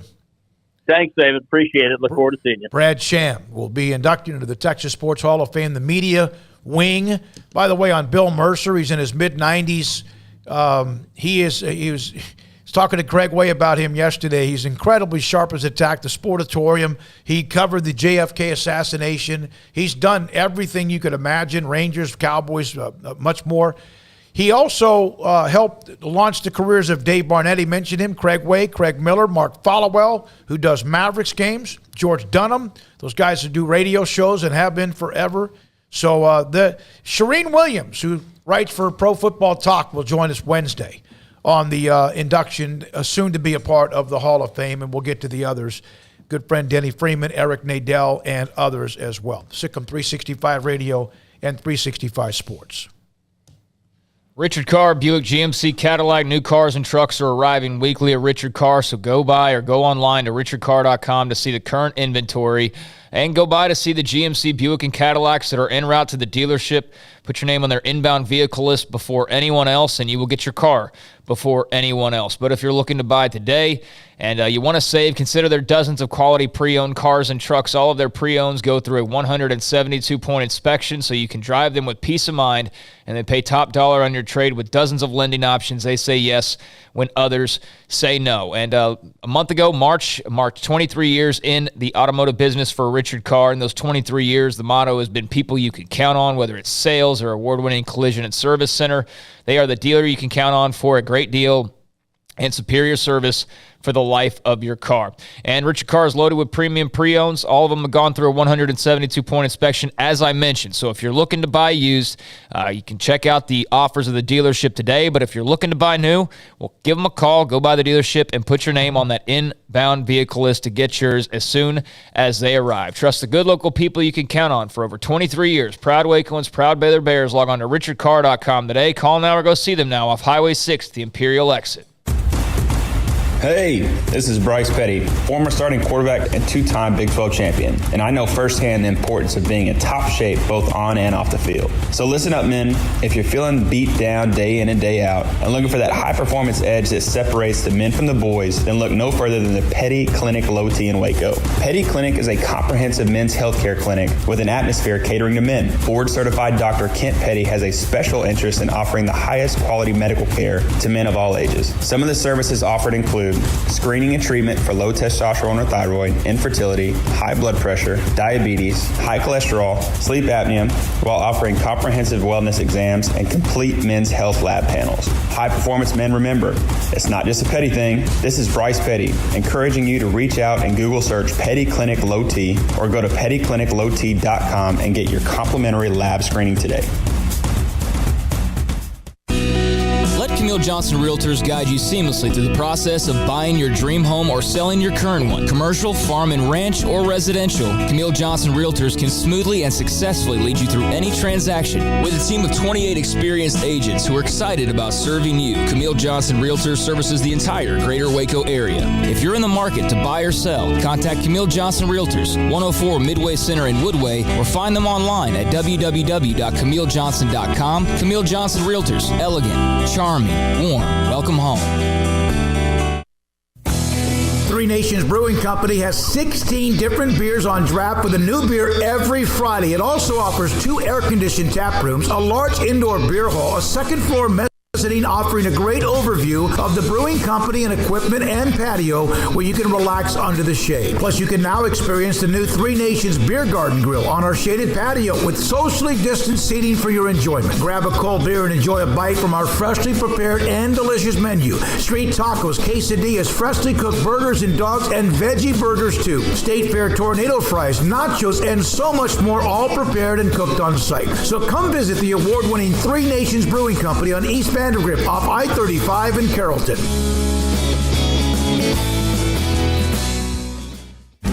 Shorty's Pizza Shack at 12th and Bagby is a homegrown, family-owned and operated must-visit pizza place in Waco. Fantastic pizza by the slice or get the whole pie to share. Great happy hour specials every single day, and it's not just pizza. Great wings. You have to try the Sikkim sauce, chili cheese fries, pizza pillows, and more. Dine in for a great hangout or carry-out. Order online at shortyspizzashack.com or do yourself a favor and bring your crew to the restaurant at 12th and Bagby. Shorty's Pizza Shack. Tell them Paul sent you by.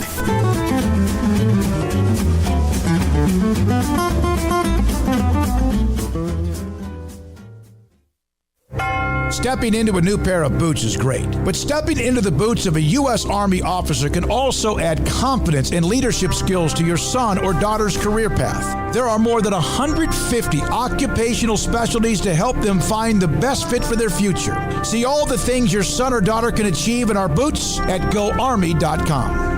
U.S. Army Waco Recruiting Company, 254-598-8131 or 254-776-1543. Welcome back to Sikkim 365 Radio. Are you a Sikkim 365 superfan? Then try out our premium subscriptions at Sikkim365.com. Here we go, this 5 o'clock hour. Sikkim 365 Radio, 365 Sports.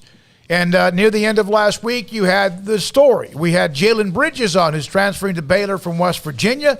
Caleb Lohner joins us from Brigham Young, who's made the decision to join Scott Drew in his program starting next season. He joins us on Sikkim 365 Radio. Caleb, how have the last 2 or 3 days been now that this decision's out there? Did you relax a little bit more, or has it just been a whirlwind? I think for me personally, it's been, kind of less of a whirlwind. It's been kind of peaceful, but I know media and how the world looks today, there's all sorts of talk everywhere. But at the end of the day, man, I'm excited to be a Baylor Bear. What was the big grab of Baylor for you when you decided to transfer?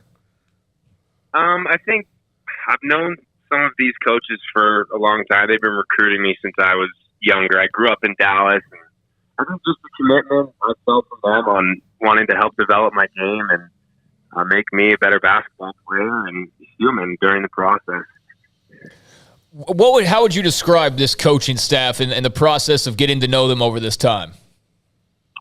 I just think there's a really special sense being around all of them together, and I really think it is trust, and it's kind of a family and a commitment to each other that everyone's going to work as hard as they can. And there's big goals of that staff and big goals of that team. I'm just glad to be a part of it. I want to help as much as I can.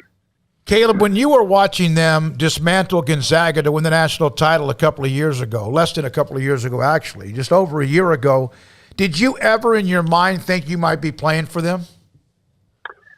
At that time, no, I did not. But weird how God's timing works. You know, I'll be a Baylor Bear, and a year ago, I knew I was playing BYU basketball again. But again, I'm so blessed to kind of start this journey with them, and I feel in a big family and committed to winning.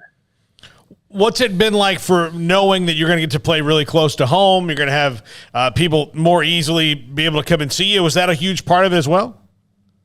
I think it is. I mean, I don't know if it's a huge part of it, but it is part of it. I have so much support and love from people down there where I grew up, and even just kind of going through this process, people reaching out and saying all sorts of things. But I do love Texas, man. I've missed it being out here for 3 years. Texas does have a special place in my heart. I'm happy to be back. Caleb, what have the coaches told you in terms of, what they're eyeing as far as your role, what they see in your game, and how that translates to what they're looking to do with you next season? I think they just trust me to kind of come onto the floor and work as hard as I can and to be a playmaker for this team and any role and area that I can. And they know that my goal is to develop as much as I can and help win games. And I think that we can do that. And I'm so excited to kind of get this thing on the roll. Caleb, if there was no transfer portal, obviously you would remain at Brigham Young, but there is. As part of college sports and athletics today, there's the NIL as well. As a student athlete, what's it like watching things change while you're actually in the middle of it? It's pretty cool. Just to kind of have a free mind and open spirit to all these things that are coming. Like, I came out last year. The transfer portal has been a bigger thing over the years, but again, I'm just blessed to play the game of basketball. I'll tell you that. Basketball taught me so much, and there's so many weird little routes in life that it's taken me, and I'm blessed. So you obviously mentioned earlier, and we've known about the fact you were recruited by Baylor and Coach Drew heavily out of high school. When you made the decision to commit to Brigham Young, did you have to talk to Coach Drew and tell him you made the decision to commit to Brigham Young? I can't entirely remember how that process was, but I think I was able to communicate somehow to Coach Drew and Coach John Jacobs and some of those other guys. And do you remember how they responded? I'm sure disappointed, but they seem to also understand the decisions people make in life. Yeah, I mean, those dudes are all about the players and all about just taking care of everybody. And I think when I was able to communicate with them, there's no bad blood. They would have loved to coach me 2 years ago, as would I would have loved to play here 2 years ago. But that's how the process went for me. And they've welcomed me with open arms. And I'm so excited and blessed to get this thing started. Caleb, do you have any prior knowledge or relationships with any of the current players on the team? Yeah, so I worked out a ton and spent some time with Deontay George. I also got to play against him while he was at Louisville High School. I was at Flowermouth High School. And so I'm super excited to continue to develop that relationship and actually be on the court with him on the same team. I think that's going to be a blast. How many points did he score against you? I don't know. I think he had 30, 40? I don't know. It's got to be a better situation playing with him and not against him. Yeah, for sure. I was going to ask, can you give us a little bit of a scouting report on him? Because he's somebody that a lot of Baylor fans are excited about, even though not many have seen him play just yet. I mean, he's a high-level scorer, hard worker. I think his skill set is ridiculous, his ability to hit shots and get to the rim, his athleticism. I think it's going to be fun to play with him on the court. The way he'll space the floor, the way he'll pass, the way he'll score. So I'm excited for that. Caleb Lohner, he's now a part of the Baylor men's basketball program. Brigham Young transferred to Baylor. So when you enter the transfer portal, and we take this kind of like it just happens because it's out there, what is the actual process? Do you get online? Do you enter your name? And then how soon after your name entered do you start getting your phone blown up? So, I mean, you got to go. I had to call our compliance guy, and I had to be like, hey, look, I'm kind of tied up loose ends with the coaches. They know I'm doing this. But I need to submit my name in the transfer portal. So he sent me all these forms I need to fill out, gave me his little speech about how it works. And then I think 2 to 3 business days later, your name's actually in the portal. So it's more of a process than you would think, but ended up working out great. I'm curious about how many years do you have left? I know I've read that, but how many years do you, including next season, how many years do you have left of eligibility? I have 3 years of eligibility. So you could still be at Baylor when Brigham Young enters the Big 12? Yes. That would be my senior year, and I'd actually have 1 more year of eligibility after that. What was it like being at Brigham Young when the Big 12 decision to expand included Brigham Young? We've talked with Kalani Sitake. We've had a couple of others that were at Brigham Young, but what about in basketball? And what was that like just for the athletic department in school? I think it was super big. I mean, I think BYU as a whole, and like you said, the athletic department and all the teams are just super excited to start to compete in the Big 12. I mean, the Big 12 is a lot bigger than what some of those teams have been competing in. And yeah, we're in the WCC, and the Big 12 is a big change. So I'm excited to get things going. Caleb, what part of your life was there something that you experienced that may have led to who you are today? Was it a big moment when something great happened? Was there something that happened to you personally that you had to overcome? Something you experienced that was tough for someone around you that kind of helped you become who you are today?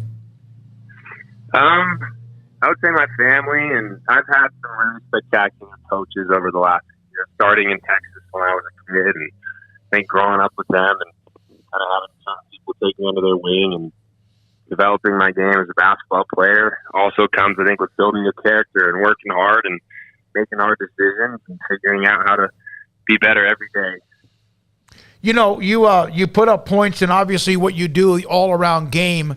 I saw where you mentioned, I think Ashley Hodge may have asked you a question in a Q&A about what can Baylor not only do to help you as your career and the fact that they're the chance to win big, but how about your specific game? Not the role. What can they do better to make you better? What is it that they told you that they can improve with you?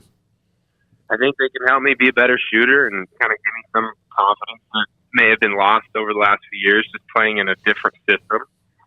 I think just continue to develop skills and becoming a high-level IQ guy and playmaker for the rest of the team. And overall, just continuing to love the game and appreciate the journey. Are you back in Texas now, or are you still on campus to finish out the semester?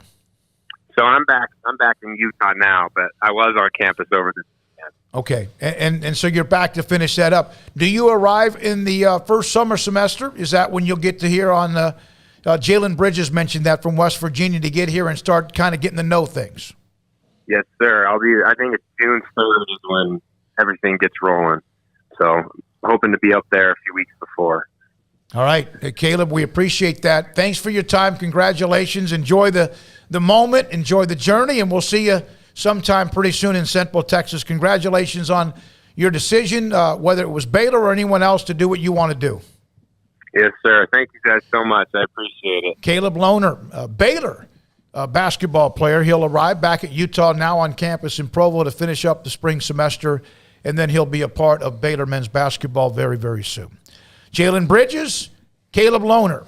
Not a bad couple of added additions to it, and it does appear now more than more that with Matthew Meyer, his decision to enter the draft, leave his eligibility open, and you think that if there is eligibility with him, it would not be, if he comes back to play collegiate basketball, you would think that room now pretty much full. Yeah. That roster stacked, and I think they still would like to add maybe even another guard. Well, and I don't know if he's going to get done with the draft process before he would be able to come back timeline-wise to college and play this year. You know, he may have to sit that out because isn't it May 1st or is that football only? See, I don't know. To do what? Yeah. To play this year, not to sit out if he transferred to another school, Matthew Meyer. because the deadline for that's coming up soon. Because you got to be on campus in a certain amount of time.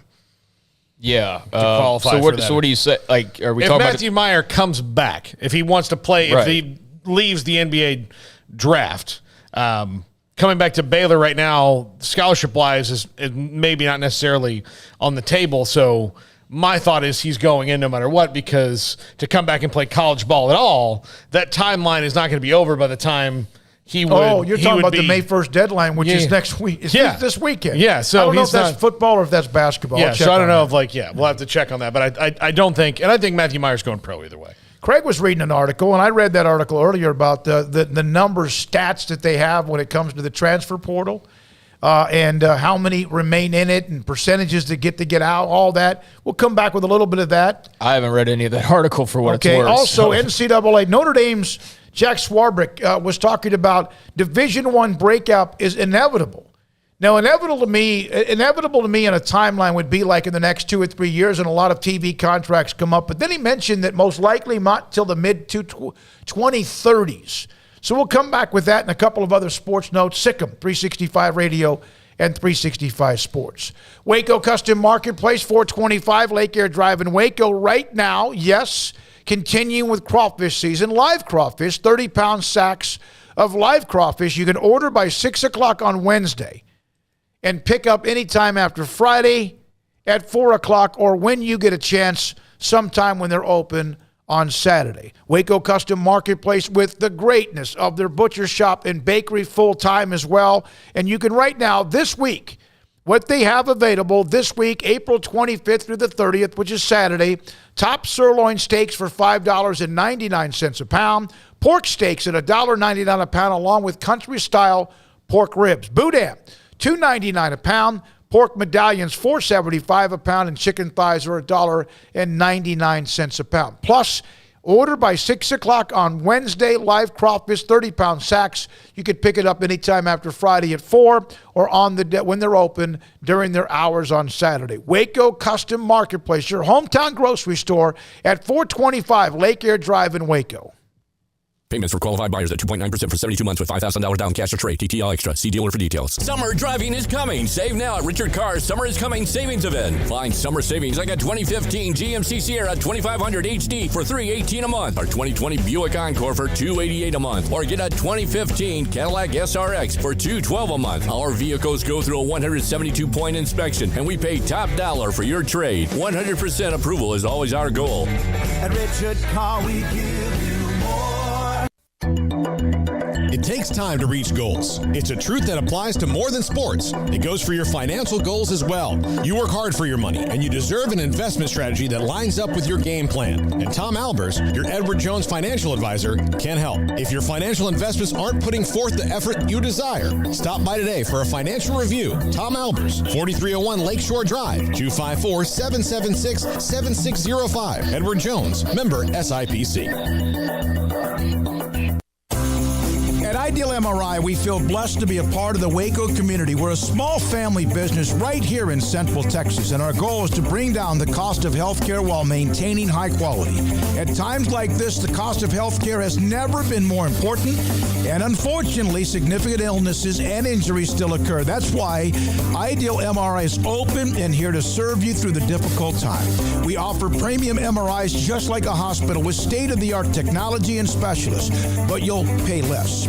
Sometimes thousands of dollars less, whether you're using insurance or not. At Ideal MRI, we accept most insurance, and there are no hidden costs. Even offering financing if that's needed, everything included in the price, and you'll not get something as a surprise in the mail later on. If you need an MRI, ask your doctor about Ideal MRI. They'll know. You can schedule an appointment safely from home online in minutes at idealmri.com, or give us a call, 833-IDEAL-MRI, idealmri.com. You know what would make this moment better? Pizza. Dough made from scratch and an Italian family sauce recipe pizza. 3 fresh signature cheeses making a melty blanket of perfection pizza. Like loads of premium toppings like crispy Old World pepperoni, savory Italian sausage, and fresh sliced veggies pizza. That's Marco's Pizza. Visit marcos.com and make any moment better. And with 4 locations in Waco, Belmead, China Spring, Woodway, and soon to open in Robinson. Marco's. Pizza lovers get it.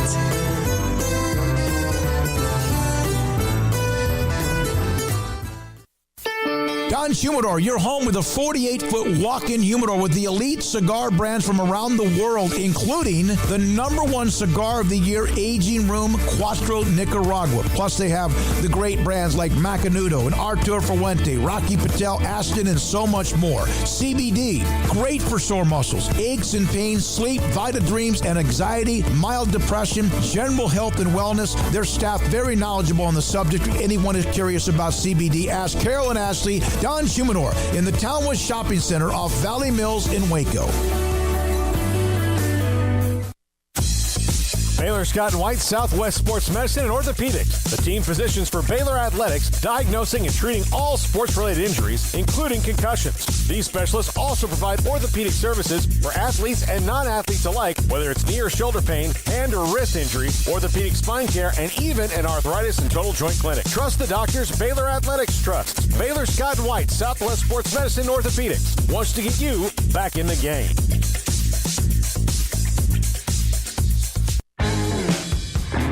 Welcome back to Sikkim 365 Radio. Here he goes. Jamba Joshua. The exclamation point. The 5 o'clock hour is sponsored by Edward Jones Investments with financial advisor Tom Albers, staying in touch with you and your money through these difficult and changing times. Edward Jones, making sense of investing. Cryer from the corner. And it rattles home. Wow. Get a TO, baby.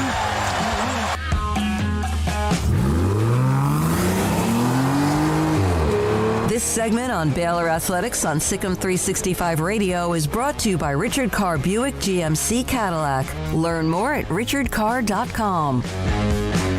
Now here's David Smoak, Paul Catalina, and Craig Smoak. Chat room, thank you for your feedback today. Text line as well. This is a story by Pat Forty in Sports Illustrated. NCAA embroiled in chaos. Notre Dame's Swarbrick calls Division I breakup inevitable. Here's one of the quotes in this article. He called it inevitable, the breakup, and we know what we're talking about, the haves and have-nots, and it's getting the gap with the SEC and Big Ten getting larger. Puts potential target date on the seismic change as the mid-2030s. He also said there are so many schools trying to leave their own current conferences, but they're handcuffed because of existing contracts, talking about the grant of rights. There's always been sort of a spectrum. And I want to stress that everything along the spectrum is valid. It's not criticism. On one end of the spectrum, you license the school name and run an independent business that's engaged in sports. The other end of the spectrum, you're integrated into a university's terms of decision-making and requirements, and some follow that.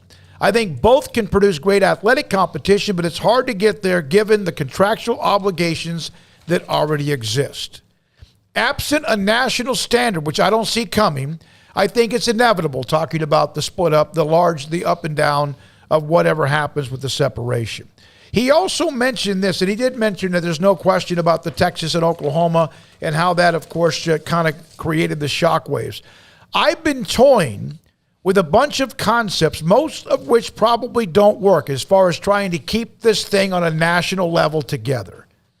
But we've got to get something advanced that people will react. We've got to get to something advanced that people will react to. My goal was to steer this to a safe harbor. That may be a pipe dream, especially take the word safe out of it. I'd like to take a real shot at trying to facilitate something people will at least consider nationally so we can make progress. I'd hate to leave without trying. Now, he's also referring to the college football playoff, which, of course, he's the only athletic director on that expansion committee. Well, he's the one. He's also a athletic director and his own conference commissioner, essentially, because of Notre Dame's independent status and the fact that they're such a huge name when it comes to independence. So he's a little bit different, and he's been trying to get the playoff expanded, and the playoff expanding would at least, I think, probably stave that off for a while. But if it doesn't go the way that the big boys want it to, then they'll just make their own rules and leave eventually, because the money is going to be on their side to do whatever they want to do whenever they want to do it. Yeah, I think this, him saying that what we could possibly see is basically pro teams just using like the Alabama logos and saying they're Alabama football. I think that freaking sucks, man. Like, what are we doing here? I think that that's such a terrible idea. I don't need another NFL light. We have college football. It's college football. College football is not special because of the logos all the time. It's the parades. It's the camaraderie. It's the feeling that you have when you've gone to the same school as a bunch of other people for 4 years, 5 years, whatever it may be, and you come back to campus to visit your old college hometown and root on the football team. Like, I just feel as though, even though the NCAA and college sports has been all about the money for a long time, like, it's just so gross now, just how upfront it all is. And this is not an indictment of players getting paid or anything like that. I just think the fact that we're even debating 2 years, less than 2 years into NIL, has created this fracture that's, now talking about splitting up even more so, and basically having a league where it's just Texas in name and logo and whatever only, but not really attached to the school. Like, what are we doing? Like, does anybody just ever stop throughout these headlines and just go like, wait a second, can we stop and think about this for a second? Like, how does anybody think that's a great direction to go in? I know there's a lot of people out there that just root for people to make money no matter what, and it's all about just the entertainment and enjoyment. But like, man, I feel like we're losing like a lot of principles along the way, and just a lot of like relationship building along the way, and everybody's just money chasing, and it's gross. And I get it. And hey, if somebody plopped $100K in front of me to go do some NIL thing, like, I get it. I would take that money. I would need that money. But it's become so much about the money that, and I know it has been for a long time, but like now more than ever, now we're on a daily basis is like, hey, here's this new NIL deal, and here's this new charity, in air quotes, that's been formed to basically just throw a middle finger at the rules of NIL. And I mean, we knew people were going to do that, but like the Miami thing with Nigel Pack, you try to even criticize that in the first, so you don't want players to get paid. No, it's not that, moron. It's that I think it's a bit ridiculous that Miami is basically just throwing middle fingers in the air and saying, like, we know this isn't the purpose and intention of it, and it's not really great for college athletics overall, but we don't care because we want to win. And that's everybody's mentality, and I get you got to fend for yourself, but man, it just sucks. They don't care also because no one's going to do anything about it. No, there's nobody to do anything about it because the one, I guess, entity that can't, because they're too afraid of their decisions not mattering, because that's what they, basically did to themselves over the years, over 2-3 decades, just sitting on their hands, collecting money and making money off of athletes. So I don't think they're innocent parties in this either. They're as much, the head of the NCAA and just all parties involved in the legislation and all that stuff with NIL and the kept kicking the can down the road. Yeah, they're as much to blame as anybody for it being the way that it is now. But like, I hate that you can't say, like, can we just get some uniformity? And, Joe Blow 47's like, oh, well, you don't want players to get paid. It's not that. Have the players get paid. Have Nigel Pack make $400,000 just for being Nigel Pack. Like, that's awesome. But it's become so much about the money that I'm just appreciative of, not to say that Baylor's not an NIL. They absolutely are. But I at least appreciate that Dave Aranda still seems like a college coach. He doesn't seem like an NFL head coach just going out and buying free agents. Well, and I know there's some of that, but it still feels like college football in a way. But a lot of these other programs, they're not feeling like college football as much anymore. I think two things we can take away from this is that what has happened in the last year and change is that now the pretense of like, well, I'm all about the college athletics and all, the format of, education, all that, that's gone. Like, you don't have to pretend like you care about that if you don't anymore. You don't. True. You don't have to. So the people who used to pretend to have to say to care about it, they don't have to care about it anymore. They can just be like, here's the rules. This is what I want. All I care about is winning, and boom, here's money. The other thing is that the NCAA has taught us a lesson that I hope we learned. When you are 100% unwilling to compromise, when you lose, the winners will not compromise with you because you told them for years, we will not compromise. This is what the NCAA is. We're keeping this money. This money is for us. You can't make this money. You can't. So then when the dam breaks, it's broken. Yeah. Because you said as an organization, this is the only way that it can be. We can't be anywhere else. We're not even going to sit in a room and talk about it. Here's Swarbrick, Paul, and what you guys were talking. Name, image, likeness, landscape. Is it sustainable? The answer was a blunt no. Recruiting inducements were not the original ideal, but that's what it's become. He said this morphed so quickly in the talent acquisition fees that it's really, truly stunning. Two things happened. The schools that have been doing under the table this long time just had a way that they could now describe it and be covered. That created a whole bunch of pressure on other schools that said, oh my God, we've got to do that too. We went from what people thought was an overly restrictive market, which was, of course, created by the NCAA, to the most unrestricted labor market in the history of any level of sports. And so the NCAA can't rein it in. That's from the Notre Dame AD, as you mentioned also, Paul, basically the conference commissioner, because they're on their own. Yeah, and I know there's a lot of people that won't care. Like, they don't care. They're a Texas fan or a Michigan fan or a Penn State fan or something, and they know their team will be included in whatever that breakoff is, but it's not going to be college football. It's just going to basically be the NFL when that day comes in the 2030s or whatever. And it's also interesting that he was talking, and that's the thing too, is all this unleash, no rules, whatever. Guess what's going to eventually happen?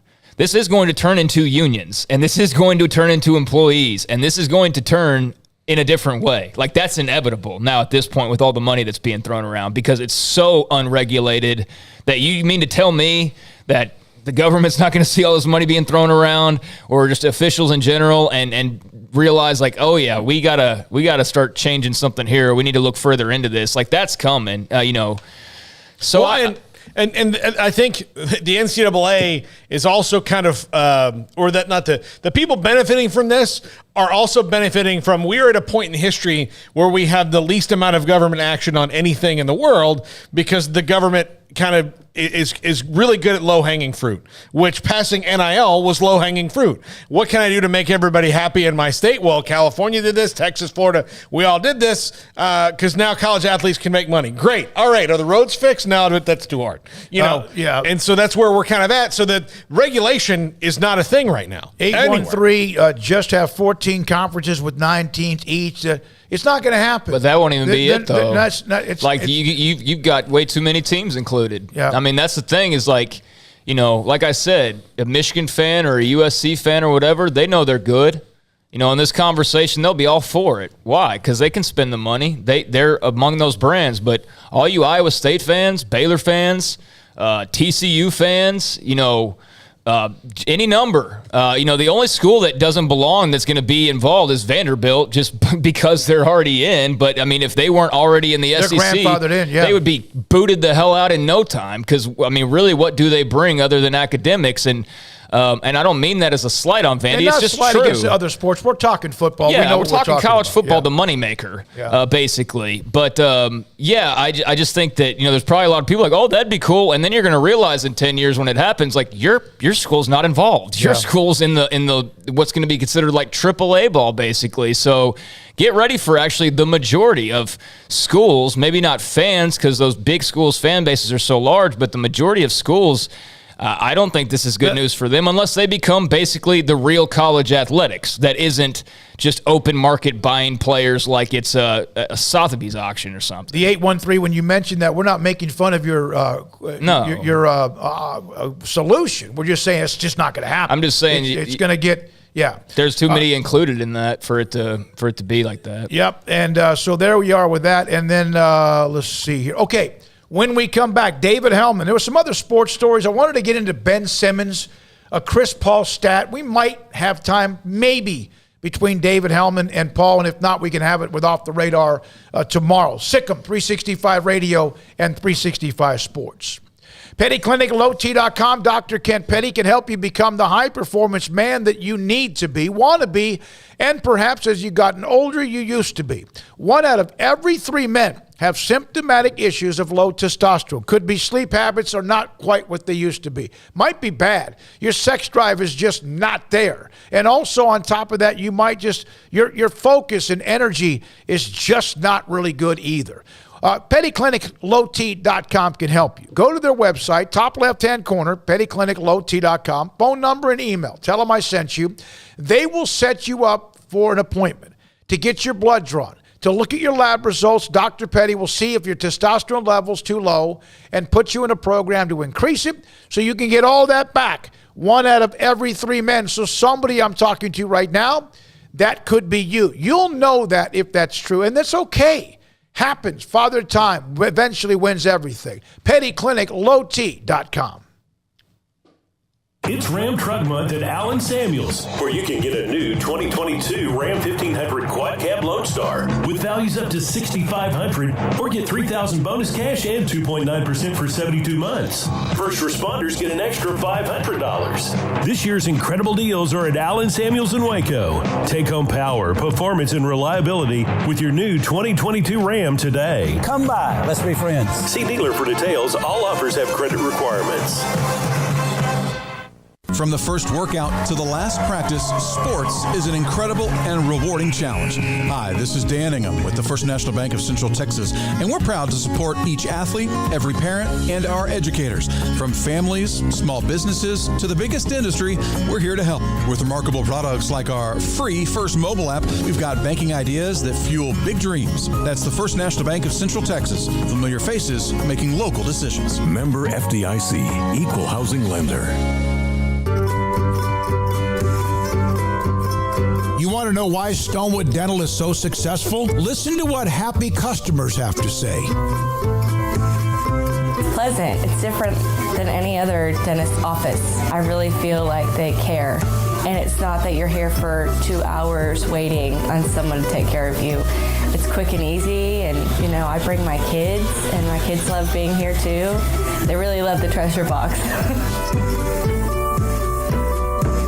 Staff is really nice and accommodating, real friendly. You feel more like home. It's not sterile looking. Everybody has their own personalized rooms with decorations and decor, and they'll even have a blanket for you when it's cold. I've recommended people to actually come here, and they are patients now. I really love it here. It feels like family. Learn more, stonewood-dental.com. Parenting is full of surprises. You never know what to expect. So after our son was born, I called my Texas Farm Bureau insurance agent to set up a life insurance policy in case something happened to me. Sawyer is now 2. And we'll soon have a sister. There's no one else I would trust with protecting my family. Stop by and see our agents at one of our 3 McLennan County locations. Coverage and discounts are subject to qualifications and policy terms and may vary by situation. Stepping into the boots of a U.S. Army officer can add confidence and leadership skills to your son or daughter's career path. See all the things they can achieve in our boots at GoArmy.com. U.S. Army Waco Recruiting Company, 254-598-8131 or 254-776-1543. Automatic Chef Canteen is a full-service micro-market vending and office coffee provider with state-of-the-art vending equipment, a wide variety of products, and offering custom-fitted micro-market vending office coffee solutions for your employee break room.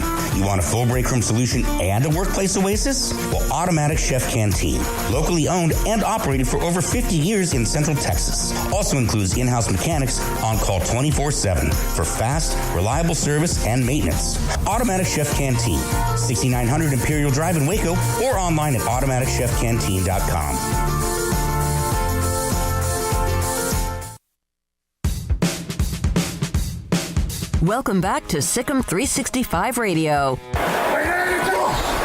Blitz coming. Pitched up. Prescott unloading. End zone. Caught by Lamb. Touchdown. It's time for our weekly segment with David Hellman of DallasCowboys.com. David Hellman, DallasCowboys.com. It's draft week. David Hellman joins us, sick on 365 Radio, 365 Sports. Is this the most fun week for you, or is it one of the most stressful weeks for you because of all the information you have in your head? No, it's definitely not stressful because I always tell people, I'm like, it's not my job to care what they do. It's just my job to like inform people about it. So they're the ones that have to decide who's good and who to pick. I just talk about it. So yeah, I mean, this is one of my favorite weeks of the year. I love it. So, and again, these next 3.5 days will be nothing but subterfuge and rumors and all that. But how do you see the draft shaping up ahead of the Cowboys right now, and where the runs might be and where they can take advantage of those runs on positions that they may not necessarily need at 24?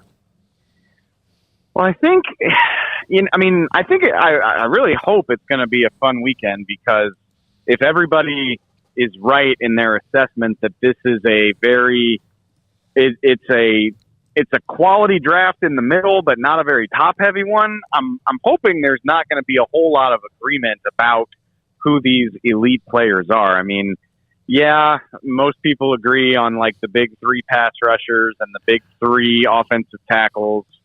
But after that, it's kind of, beauty's in the eye of the beholder. So a receiver that maybe one team likes in the top 10 might be on somebody else's board down in the 20s. I don't know how much the Cowboys can take advantage of it, because, again, I mean, the premium positions are still going to go. Like I said, the tackles and the pass rushers are still going to go. You'll probably see a few of the really good receivers go off the board before the Cowboys. But I think there's a high likelihood that some surprising names will be there in their draft range, whereas in a lot of years you kind of have a feel for more or less what's going to happen. I'm really hoping that this one's a little more unpredictable than others. David, who have become, maybe 1 or 2 of your biggest draft crushes through this process? Oh, geez. Well, I mean, in the first round, just because everybody kind of hyper fixates on pick 24, I mean, man, I love Jameson Williams a lot. I just, you saw what Tyreek Hill was able to command in the trade market a couple weeks ago, and I think Jameson Williams has that type of game-breaking ability. I think he's the guy that just absolutely can change a game with that type of speed. And then, I mean, he's a good receiver as well, but you just don't see that type of speed very often. And then when you combine it with good receiver traits, I would run to the podium to add that guy to any offense. So I'm a big fan of his. Geez, who else? A guy that I think Cowboy fans should probably know is Jelani Woods, the Virginia tight end. He's definitely not a day one prospect, but 6'7", 250, freakish athleticism scores. Like, he tested higher than Vernon Davis, and Kyle Pitts. And the tape is good too. So, I mean, probably starting on day, like, second, third round, I think that's a name to keep in mind. That's a guy I like a lot. I love Nakobe Dean, the Georgia linebacker. I don't think the Cowboys will draft him, or at least I would be pretty surprised to see that. But I love linebackers with great instincts, guys that are moving to the ball before anybody else even realizes what's going on. And I think Nakobe Dean fits that bill very well. Don't bark at me when I ask you this question, but is there anybody in the draft as talented and could have the impact that Micah Parsons had this year? Oh, geez. I mean, that's ironic because I was kind of, and not just me, a lot of people were kind of down on Micah because we didn't know who he was. I mean, we didn't know that he had that pass rush capability. And I think if more people in the league had realized what he was capable of as a pass rusher, he would never have fallen as far as he did. So it's kind of ironic. I think Micah was the third or fourth defender drafted last year and obviously did what he did. But having said that, I mean, shoot, Kayvon Thibodeau, I think of the pass rushers, I think he's the one with the most potential to be a regular double-digit sack type of guy. I don't know if he'll get there, but I think he has that kind of potential. Sauce Gardner, the Cincinnati cornerback. I mean, you just don't. You talk about Micah being built in a lab. I think Sauce Gardner is right there with him when you talk about a 6'2", 6'3" cornerback who has the athleticism of a much smaller guy, didn't give up a touchdown pass in his entire college career. So, I could see him locking down half of somebody's defense for the next decade or so. Trying to think if there's anybody else if you want to go offensive side of the ball as well, I think there's, in any given draft, there's 3 or 4 receivers that have the potential to really come in and dominate right away. I mean, my guy Justin Jefferson out of LSU was the 4th receiver taken in his draft and set the record for receiving yards in the first 2 years. So, yeah, I mean, somebody is going to step up and light the league on fire. It seems like with how ready-made a lot of these prospects are coming out of college football these days, I think you can count on 2 or 3 guys doing that almost every year. David, who are some of the running backs you like in the late rounds? Because that's a position, especially in that 5th round, I feel like the Cowboys would investigate, given Mike McCarthy's draft history with running backs and the uncertain future past this season of Ezekiel Elliott. Yeah, absolutely. I mean, you can't guarantee Zeke's future starting next year. Tony Pollard's in the final year of his rookie deal. So, and again, I mean, obviously we have no idea how many of these draft picks they're going to actually use. Maybe we'll see some trades, but they picked 6 times on day 3. I would be fairly surprised if one of those 6 is not a running back. I'm a big fan of Rashad White out of Arizona State. I just think he's a big dude. He's like 6'1", 220 pounds. He's definitely got the bulk to carry a big workload, but I think he does a little bit of everything well. He's a pretty solid receiver for a guy who didn't do it a lot in college. I really like his vision, his patience. Y'all's guy down in Waco, Abram Smith, is the guy that I start to be intrigued by on day 3 for sure. You got to love that story. And then you think about, coaches really drive the draft process. The scouts do all the legwork, but then the coaches come in with their big paychecks and their big reputations and kind of drive the conversation in the final month. And the thing about Abram Smith, I mean, y'all know his story, but the fact that he spent so much time playing linebacker, that to me signifies like, okay, this guy can do stuff on special teams. Like, this guy can fill a lot of roles for you right away. He could play on kick team, punt team, on top of being your 3rd running back. And that's the type of stuff that makes coaches' eyes light up when they see that. And they're like, ooh, I have no problem at all giving this guy a jersey on game day. So he's definitely interesting to me starting in like the 4th or 5th round. Yeah, that was something that Matt Rule kind of hammered home, was for guys to stick in the NFL, they're not guaranteed as starters. So, be really great on special teams that can get you in the league for a few years. And that's something Abrams definitely adopted and held on to, and said as much after his pro day workout. But, Davey, you mentioned Zeke just briefly there. What's just kind of the overall feel around him right now in the organization, in your opinion? I think overall positive. Stephen Jones, I mean, the Cowboys have had Zeke's back this entire time, right, and understandably so when you consider the size of the investment they made in him. But Stephen kind of laid it out at the combine. He was very complimentary of Zeke. Great teammate, played through a busted ligament last year, can-do guy. He's not going to give up on the team. Blah blah blah. But then he also said he's going to be here. There's no way he can't be. They guaranteed his salary. I mean, cutting him or even trading him in 2022 would destroy their salary cap. It would just be a completely nonsensical thing to do. So I think the Cowboys are very aware of the fact that even if they don't love Zeke, there's not a whole lot they can do about it. And so I think they're hoping for the best, that he can kind of rejuvenate his career. I think that's why they're going to try to do some work on the offensive line in this draft. Get him a better line that can make life a little bit easier on him than it has been the last year or two. But that's one of those things. I mean, the Cowboys stand to gain nothing by bashing their star running back. Sure. But like we've always seen with these types of guys on these types of deals, once the math starts to make sense, then you can take it in all kinds of directions. And I really don't think they know the answer to that right now. I think Zeke's future completely depends on how he plays in 2022. But if you just look at his contract, it starts to become more palatable to move on starting in 2023. So I think you talk about guys heading into big years and, what does this season mean for a certain player? I mean, I think Zeke's right at the top of that list in terms of he needs a big year to kind of keep going on the trajectory he wants to go on. Thank you, David. Appreciate it. Good luck this week managing through all that. Again, kind of a Christmas week for you, and we appreciate your time.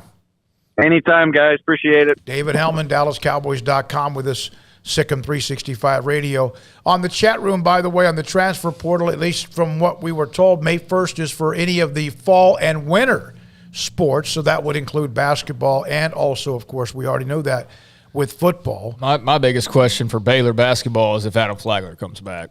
I mean, Matthew Meyer, I'm kind of whatever.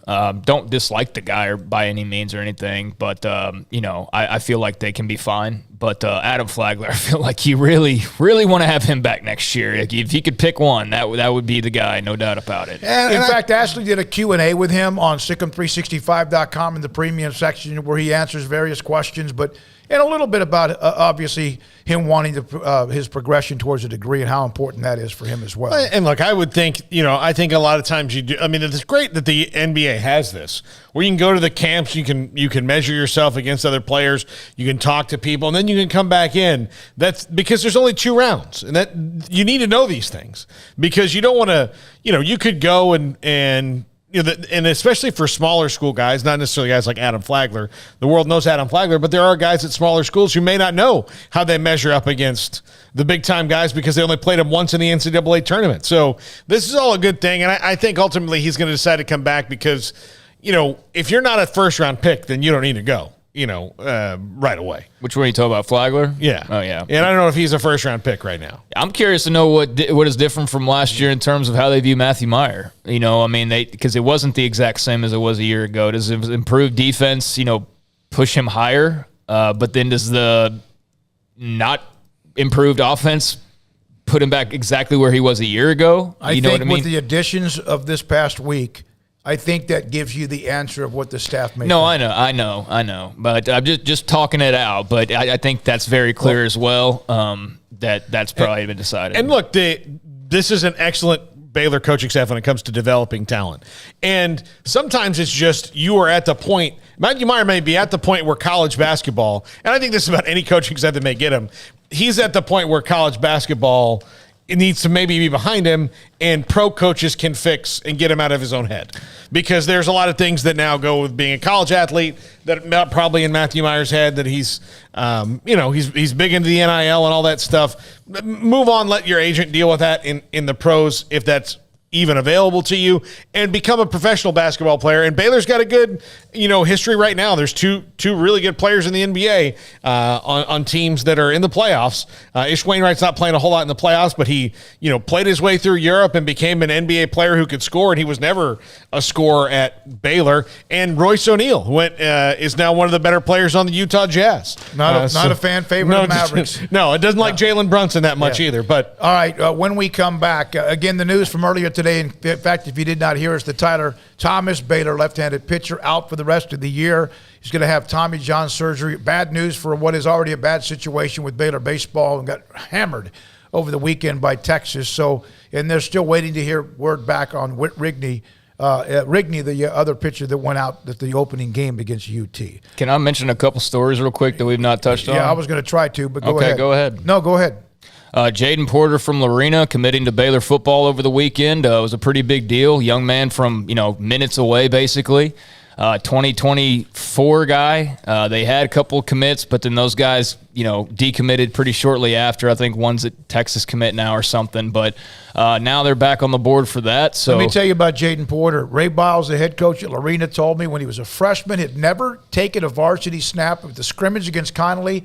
This young man has the ability to be a star. Yeah, so I think that was a pretty big deal for Baylor to land him, and obviously a long way to go in terms of when he can actually sign. But that was good news coming out of the weekend as far as recruiting goes. And then you've got the other story I was going to mention, who's not really local now. He was, but go ahead. That's a whole nother story.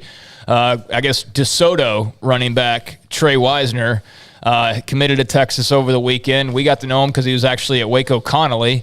And DeSoto marks his third high school in the last 4 years, which is just kind of crazy, but was at Mejia and then transferred to Waco Connolly and was there for 2 years, and now he's transferring to DeSoto, of all places, his senior year, and committed to Texas. So, great pickup for DeSoto and for UT, and I hate that I have to watch him in burnt orange since I'm not a fan of that. You know what I'm saying? I can't root for him, in his college career. I will as much as I can, but I think Texas got an excellent player, and they're loading up on weapons, and he is certainly a weapon. He is fantastically gifted athletically, so that was a really good pickup for UT. The question with him, and he was dynamic at Connolly, the question for him is DeSoto is loaded, and it'll be an opportunity for him to get better because he's going to have to get better because they have, I'm not going to say they have 5 or 6 Trey Wisners because they don't, but they have players everywhere, and will be interesting to see where he fits in. Claude Mathis, the head coach, I'm sure,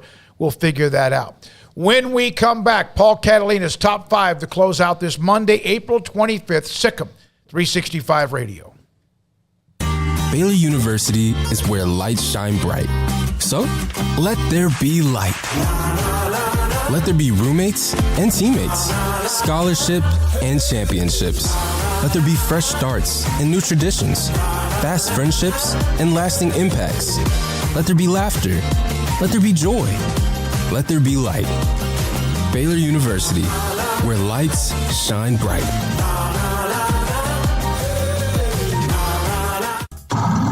It's plain and simple. Waco Custom Marketplace is the one-stop shop for what you need for tailgating, from charcoal, cold beer, and wine.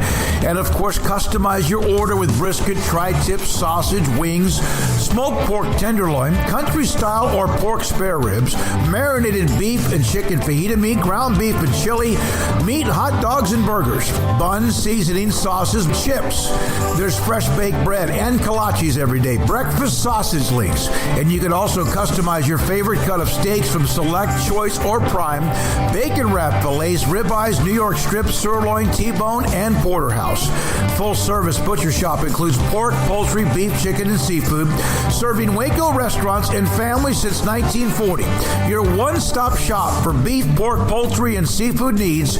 Waco Custom Marketplace, 425 Lake Erie Drive, or WacoCustomMarketplace.com.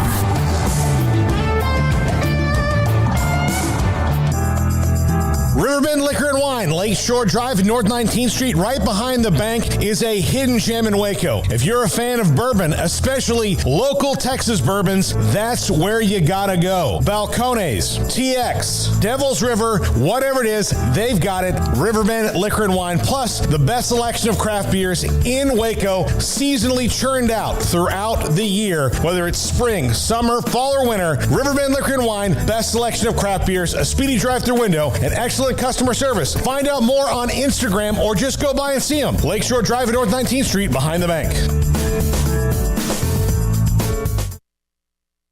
Brad Boozer, Boozer's Jeweler, joins us on Sikkim 365 Radio. I've seen people walk in there. First of all, you have so much to show. Whether necklaces, bracelets, rings. You have the watches. You have numerous great watches as well. You really have pretty much everything, don't you, when it comes to jewelry? That's correct. Kind of a one-stop shop and all. And the fact that we have the 2 jewelers on staff, the repairs we can do, the fixing of your jewelry, and the remaking of any jewelry has really set us apart from anybody else. You want to know why they're successful? Brad Boozer, the owner of Boozer's Jewelers on the corner of Valley Mills and Lake Erie in Waco.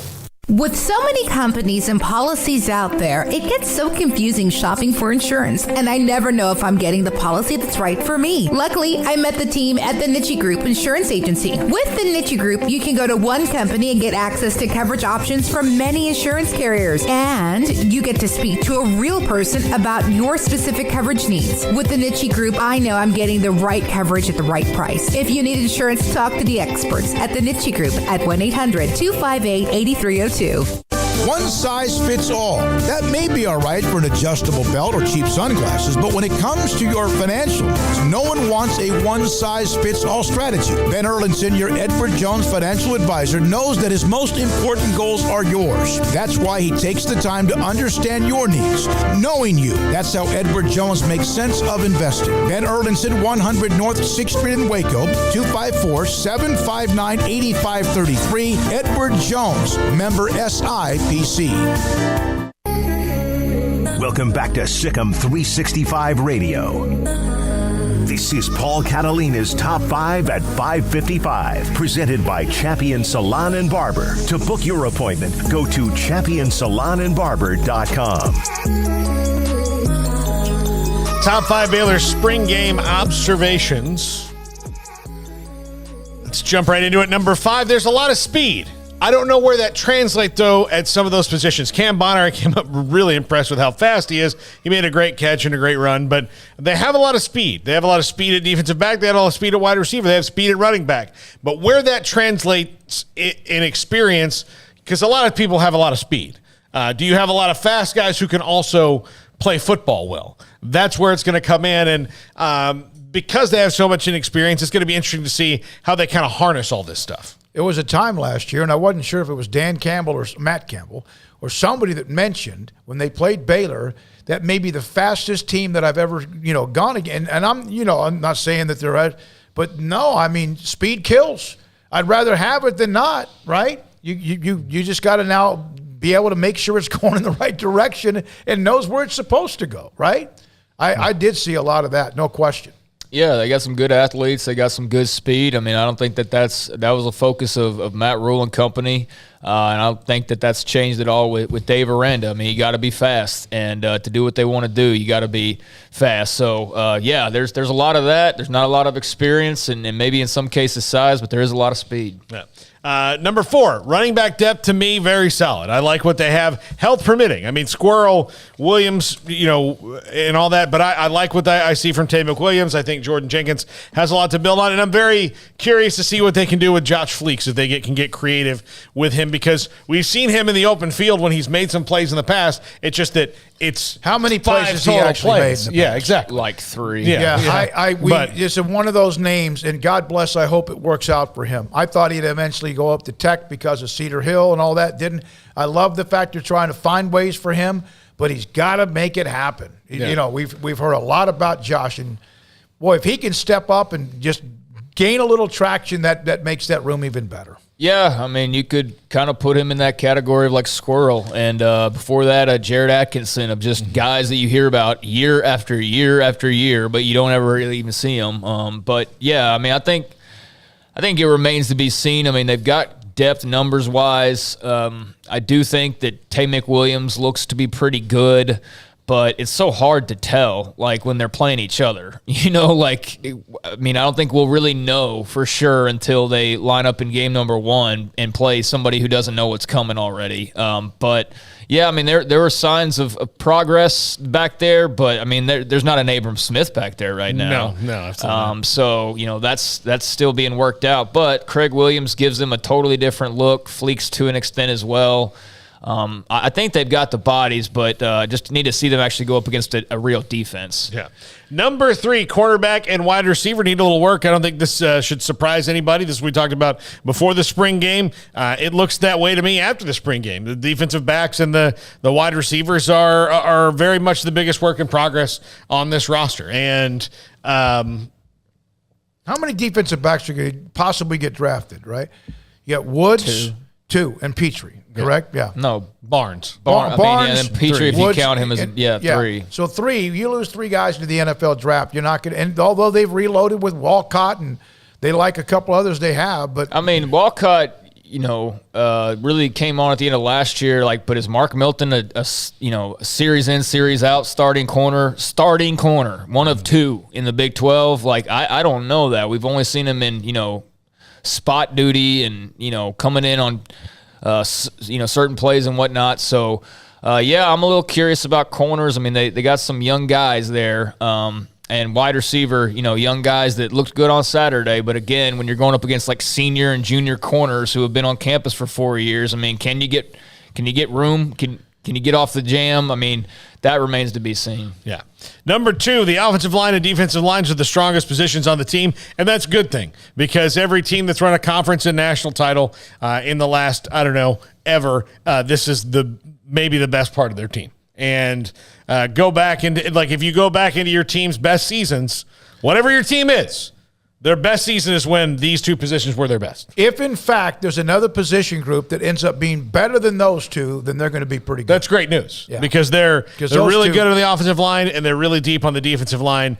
Behind the defensive line, they've got some spots to fill. Obviously, I think linebacker is going to be okay. I think with White and Jackson and Williams and Jones and all that, Dylan Doyle is a really good player. I think they're fine there. I think they've got enough players to really to be good. Now, is it Terrell Bernard? No, but who's different and what's it different? I think they're fine there. I think the defensive line's really deep. I think the offensive line's clearly really deep, and that's good news because whatever you put in behind them is going to be better just because the guys up front are doing their jobs. Yeah, I can't recall too many instances on Saturday of when they would have blown a play dead because of a sack, but in the last half hour of watching Texas' spring game, because they've got all the spring games up, I've seen like 5 sacks that would have been in a regular season game, so I know that remains a concern for them, and I'm just thankful that for once for Baylor, the offensive line isn't the massive question mark entering the offseason because it was for like 5 years in a row up until this year. That's finally stabilized and appears to be as strong as you would expect it to be. The D-line clearly needs to grow up, though. I mean, I think that was obvious in listening to Dave Aranda on Saturday is, not all of them necessarily, but there are elements of that D-line that need to grow up and need to become leaders and need to set the right example. And I'm sure those who he was talking to heard that message loud and clear, but he was very obvious and not dogging on them or trashing them, but just letting it be known like there's some growing up to do in that D-line room. He even said he was like, they're different. Some of these guys are different in the personality than him. Yes. Well, he also mentioned that some of them need to take care of some business off the field, which you would think that's academics and also being where they need to be. And that's a big deal. And he said that more than once, that it's not just what they are as football players. To become leaders, they have to also do things elsewhere as well. Yeah. And number one, and we talked about this earlier in the show, said they're good at quarterback either way to me, but they're not great at quarterback. Neither of these guys is a difference maker all the way up and down. Neither one's going to win the Davey O'Brien or be in the Heisman running or things like that. Yeah, but that's the case for everybody. The guy who was the first-team quarterback of the Big 12 last year in Spencer Sanders. He's good, really good. He's not great. He's not life-changing, but if you can make enough plays and be supported enough by the people around you, then you can win. But this is, where it's going to be interesting in the Big 12 this year of, can you take that next step if the quarterbacks are kind of just who they are? Well, Spencer Sanders is an example because he can certainly win you some games and he will outright lose you games too. Throw you into losses. We've seen him do that, many times now in his career, it feels like. They don't have a superstar at the position. I don't think you necessarily have to have a superstar, but I do think you have to have somebody that's pretty damn good. I think they got a couple of guys that look to be pretty good, and there's still some room to grow. There's still a few months to go, so we'll see. But I'm very curious to hear what this announcement is whenever they do make it, however they make it, of who the starting quarterback will be, and then, obviously what the fallout, if there is any from that, becomes. Yeah, I mean, I wouldn't want to be the one calling it because, some people have only watched Saturday's game and they're like, Shapen, clearly. And then all throughout practices, it was Bohannon's clearly the guy. So I don't know which direction they go, but I think they'll be, satisfied and confident in whoever it is. But I just feel like whoever it is not going to be a Heisman Trophy contender. That's 2 springs in a row, though, in my opinion, that Shapen was the best quarterback out there. Because I thought last year, and granted, he was playing with the 2s all last year, but to me, he looked like he had the best game in the spring. But again, does that means he's the starter? Not necessarily, because what can he bring you all the way around? I know he was pretty good. I don't remember him being like the best, but he popped last year. Congratulations to Baylor men's tennis winning the Big 12 tournament championship with a dramatic, had to move it indoors because of weather against TCU up in Fort Worth. Congratulations to them. That's their 3rd consecutive Big 12 title. For Armstrong Sims and also Emery Winter, Jack McKenzie, Paul Catalina, and Craig Smoak, more to come tomorrow, including TCU head coach Sonny Dykes, among others, Baylor AD Mac Rose. Sikkim 365 Radio, 365 Sports. Thanks to our great sponsors, and good night.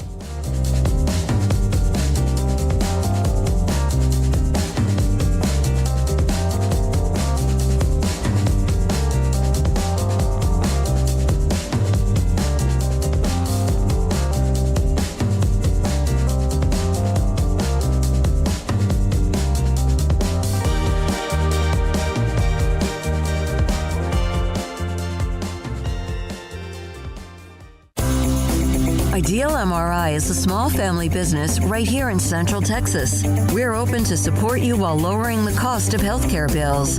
When you need an MRI, ask your doctor for an Ideal MRI. Visit us at idealmri.com or call us at 833-IDEAL-MRI. Stepping into the boots of a U.S. Army officer can add confidence and leadership skills to your son or daughter's career path. See all the things they can achieve in our boots at GoArmy.com. U.S. Army Waco Recruiting Company, 254-598-8131 or 254-776-1543. After my first car accident, I feared the biggest damage would be to my wallet. I expected a mountain of bills and a long, drawn-out process. But my Texas Farm Bureau insurance agent was there when I needed her and helped me get back on my feet and in my car in no time. Instead of a hassle, I got reassurance and a quick recovery. Stop by and see our agents at one of our 3 McLennan County locations. Coverage and discounts are subject to qualifications and policy terms and may vary by situation.